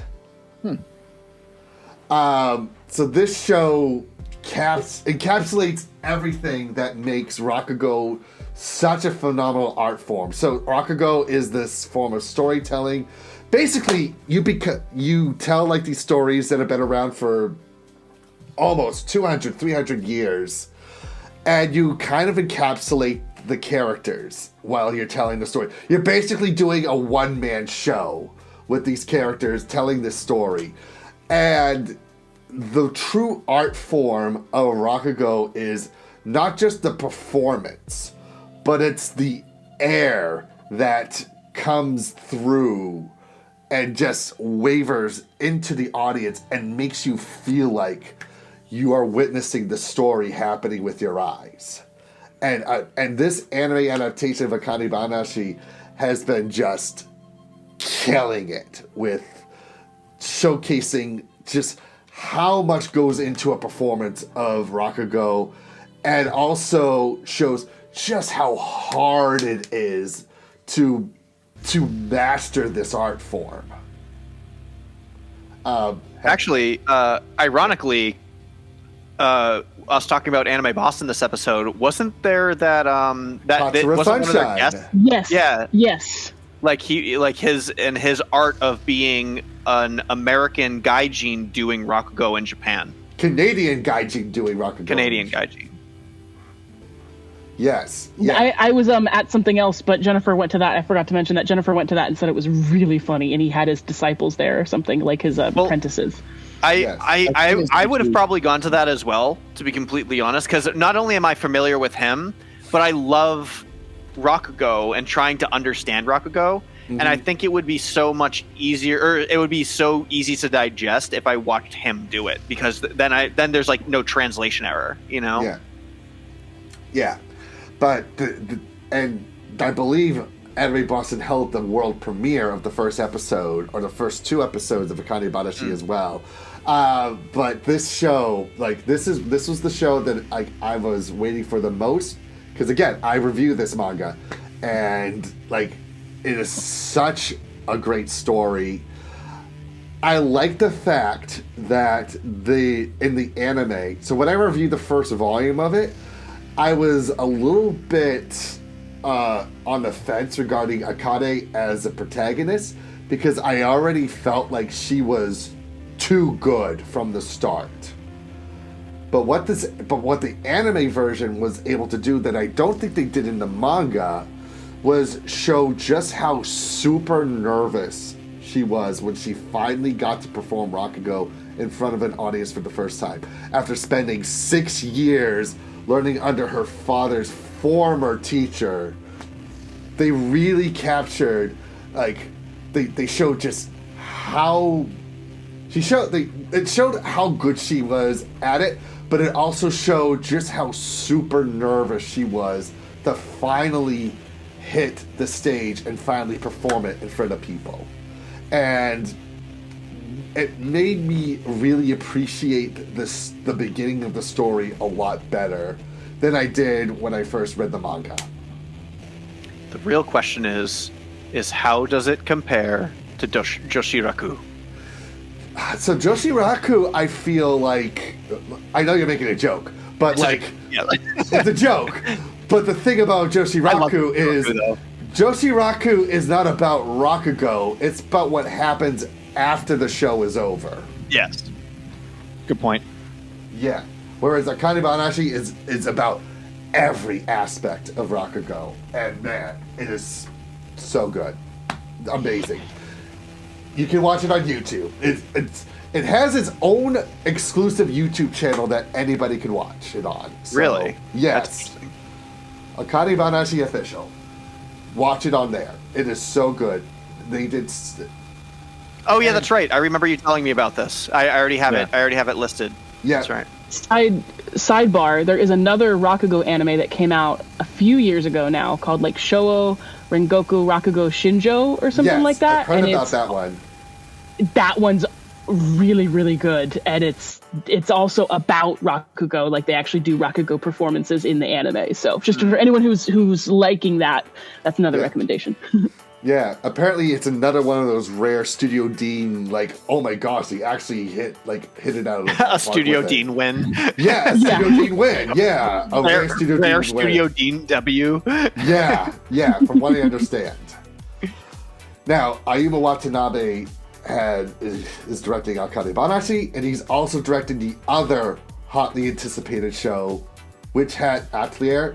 Let me tell you something. It's this or Frieren that's gonna go down as the best fantasy anime of the last 20 years. I don't think it's better than Frieren, but it is absolutely one of the most stunning things I'm watching this season. Yeah. Like, I was not expecting to get out of this what I did, but as soon as I started watching it, I had caught up on all 3 episodes in one go because it was just so incredibly good. No, there's only 2 episodes. Are there only 2 episodes or are there 3? There's 4 right now. Because it was a 2-episode premiere, then you had episode 3, and I think, actually no, 3 episodes. 3 episodes. So, I'm only because I haven't started watching this one yet, but I'm only familiar with this one because my buddy from Japan, not you, Evan, really loves this manga. And so he's been reading the manga since it started coming out. Yeah. And so I'm familiar with this through that, and I have yet to watch it. Actually, I don't even know if it's on my list at the moment. And apparently, it's taken it 7 years for this anime to finally come out. They announced this back in 2019. And it took 7 years. But when you watch the anime, it's like, oh, they put in a lot. This is movie quality animation in which you have to air. Yeah, agreed. So I remember when they like first announced the anime, that's when I was like, oh, that sounds interesting. And I like just read, a bunch of the manga on a whim at that time. And I was just like, oh, this is going to be good whenever it comes out. And then it's finally come out and it was like, okay, Witch Atelier, hell yeah, this is really good. I agree that I like Frieren a lot. I don't know if this is going to be better than Free Ren to me, but like one of the things that a lot of people have been commenting on is how well developed the power system is in this anime. Yes. And I'm a sucker for an anime with a well-defined power system. Like the whole thing about you have to draw the runes correctly, and it's like how well you draw them and how steady your hand is affects how you gotta close the is. circle in order for it to actually work. And and like all the different symbols add up to mean different things, and like that's fascinating. I love that. By you bringing up, you know, the fact like is this going to be this or Free Ren is a really hard ask, right? Because Free Ren is one of the best things I've seen. Like I said, is probably the best thing I've seen since Elfen Lied in comparison. And Elfen Lied is still my favorite, but Free Ren is really taking my heart and pulling it hard. So I was just like, I really have to see to compare, because Free Ren is probably one of the greatest things ever. The stakes that are laid out. The stakes that are laid out at the end of the first episode drive what happens afterwards so well. And it stays in the back of your head, like it stays in the back of the character's head. But the way that they set it up is actually like S-tier storytelling. Like the first episode has S-tier storytelling. That is, no matter how good or bad the rest of it is going to be, that first episode is such a good pilot to the rest of it that you remember these stakes are on the line. That it will probably drive me to watch the entire series without a doubt. Without question. We could like disagree about like what I just said about it's this or Free Ren, but like we could all agree like we're finally, after so much isekai slop that we've gone through, it's great finally watching like legit non-isekai fantasy anime and like just hitting a grand slam. You nailed it. Yeah. That's what I mean. It's like fantasy is great. Isekai fantasy is okay. Like it's okay to do isekai fantasy. That's fine. Yes. But when you have things like Record of Lotus War, where it's like, no, this is just fantasy, right? And even like Berserk is just fantasy. Ruin Explorers is just fantasy. Like when you can make also just fantasy. Yeah, like when you can make a Dungeons and Dragons campaign and make it an anime without having to be like, but this guy came from the real world and now he's super powerful. It's like, no, it's just us telling fantasy. Yeah. Literally me. That's what people want. People want to say literally me, and then they want the self-insert. For sure. But because that's what I do, like, right? I write just fantasy. Like I like fantasy as a genre, and so when I can see somebody else just write fantasy, that's why I fell in love with Free Ren so hard. Like I fell for Free Ren so hard because it was just this pure fantasy, and so well executed. So actually, all of this actually makes me really excited to check this out. Because it wasn't really on my radar. I do see everybody posting about it on X. And that's how I get most of my anime recommendations. Is I'll see a singular clip of somebody posting something on X and saying this is really good, and I will like the clip, and then I'll be like, oh, I gotta go check that out. So but the fact that Ayumu Watanabe is directing this and Akane-banashi, and both shows just look so freaking amazing. Like, man, I forgot. I remember the other show. Komi Can't Communicate. He also directed that show as well. Also a phenomenal show. Yes. Man, like, if there's like, it's his season to win. It's his season. Even though, Oh no, go ahead. Sorry. Even though still my absolute favorite is Go For It Nakamura, I will concede the fact that Akane-banashi and Witch Hat Out There, from a storyline perspective, they are absolutely far better than Go For It Nakamura-kun, but it's just me being like, oh my god, I'm watching a brand new Showa comedy. It's the premise of it's not my favorite, but I understand this is the best. Yes, exactly. So I did watch this one in dub for what it's worth, and I thought the dub was pretty good. That's good to hear. I usually stick to the Japanese version, but like the dub version of this was really, really excellent. Very much enjoyed. Terrific. Nice. I actually like hearing that.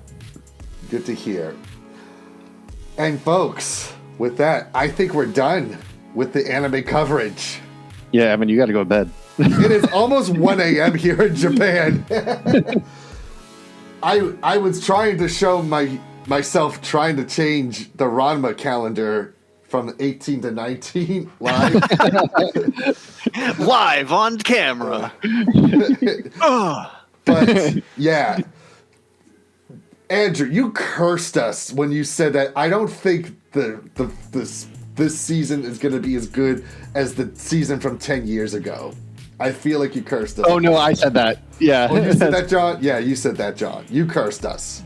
I know, I curse us in different ways.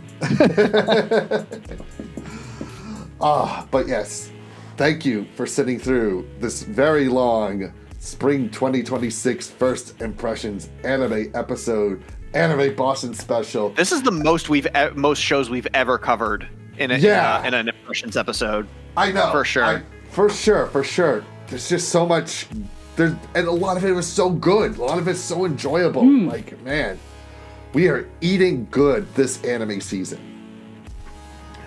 Spoiled for choice. We're spoiled. We are spoiled for choice. Mm-hmm. There's a part of me that wishes. Still eat the sugary crap. There's a part of me that still wishes that we could go back to a time where it was just 12 anime a season, because it's a lot more digestible. But I really badly need a bad season of anime so I can catch up on stuff. No kidding. No kidding. No I need a season to be like kidding. Trash. I'm watching nothing. We need another fall 2019 season where it was just Nakamura-kun and that was it. Fall is historically bad, so yeah, we'll see. But guys, thank you for joining us for this episode of Duck Amuck in Japan. And for Wanting to Believer Sarah, it is so good to hear your voice again. It is so good to see you back into the fold. I have to ask you, are you back to the anime reviewing? No. I still have like a couple videos I want to make maybe one day, but like I'm not worried about it. I'll make them when the time is right, and and it has to be something that's legitimately like I have something to say, and then I'll release a video. I actually like privated all of my old videos. I noticed. I'm like, where did they all go? I made one new video that I liked, and then somewhat like I was like, okay, that's good. It's like commenting on like a thing that was trending online, and then someone in the comments is like, where are all your old videos? I'm like, there is no war in Boston Say. So it's maybe one day, but not ever consistently. I still like the animes. We need joy, we need happiness in life, and this is a little slice of that. Absolutely. And this is what Duck Amuck in Japan is. It's an escape from the craziness. As we said in the first live stream episode, we don't want to talk about anything scary, anything bad in the world. We want to just be an escape from all that. But Sarah, listen, there'll always be an open seat for you here. If there's ever a time you want to come on to Duck Amuck in Japan, just know there will be a chair here for you. I appreciate that, Evan. I'm so happy that I was able to be here. It was lovely to see you again, Andrew and Jonathan. It's been a long time, and I was just like, oh man, let's get an old crew back together for that sounds lovely. Yeah, we haven't changed much. I've only changed location. I haven't changed much either. Yeah. Yes. As have I. I've changed location. Yes. But first off, Sarah, for if you want to share, where can people find your stuff? I have kind of taken down a lot of my social media, but my YouTube is still active. So if you would like to follow me for whenever I do post a video about anime, follow me over on YouTube at Fortitude Believer, and that's pretty much it. Okay. Shorter than mine, that's for sure. Yes. All right, Andrew, you go ahead. All right, if you all want to follow me and my work, you can head to solariansun.com, where I post my webcomic totally for free. We are in the midst of chapter 13 being posted for free, which is over 350 pages worth of art and storytelling. But if you want to check out what I have going on, including the upcoming convention season and where I'm going to be and what I'm going to be doing, you can head to patreon.com, where you can sign up for a free subscription where you can get monthly updates on panels that I post and previews of what I'm doing with the comic, as well as comic updates, convention schedules, and whatnot. But if you want to be so generous and subscribe to Solarian Sun, you can head over and read over 1,000 pages of Solarian Sun. I am currently working on page 1036. And which also happens to be the final page of Volume 5. So once the final page of Volume 5 is complete, I will be sending out for test prints, and we will be editing the book, and there is a Kickstarter campaign right around the corner. So keep an eye out for the soft launch of the pre-launch page for the Kickstarter campaign for Volume 5, because coming this summer, I will be on the convention tour with Volume 5. Once all that's complete, I can do my printing runs and I can do more book runs. I gotta fill this shelf right here, and I gotta fill this shelf right here with more product. So if you can greatly help me out with that, that'd be fine. But for everything else, for any kind of updates and production artwork, you can follow me on X at AFLM_art and on Instagram at AFLM_art. Very cool. And of course, JonStar. Well, you can follow me on Instagram at The Line Block. Take a look at my goofy drawings and also read my book, I Think Life's Alright, for free. Today's top score in Tetris was 202,540. Very low score today. I had breakfast and everything too. So. And of course, with me, go to duckjapan.com for all the articles, reviews, and videos that you can watch from Duck Amuck in Japan. Follow me on Twitter, Instagram, and Blue Sky at KingBabyDuckESH. My goodness, this show was so much fun. It felt good again. Felt great having just the four of us, the classy otakus, back together again. So, yeah, thank you so much for joining us. So, until next time, this is your King Baby Duck, AFLM, JonStar, 42 Believer. reminding you, if you're going to chase your dreams, make sure you run amok. We forgot to teach Sarah. Sorry. Yeah, no, she was not. I was like, oh no, this isn't the same outro. No, we retired that a couple of weeks ago. We stopped saying it for the new part when we started Duck Amuck in Japan, but we officially retired it on the final Boss and Bastard Brigade episode of Duck Amuck in Japan. Fair. Okay, bye! Hey, bye! Good night. Bye.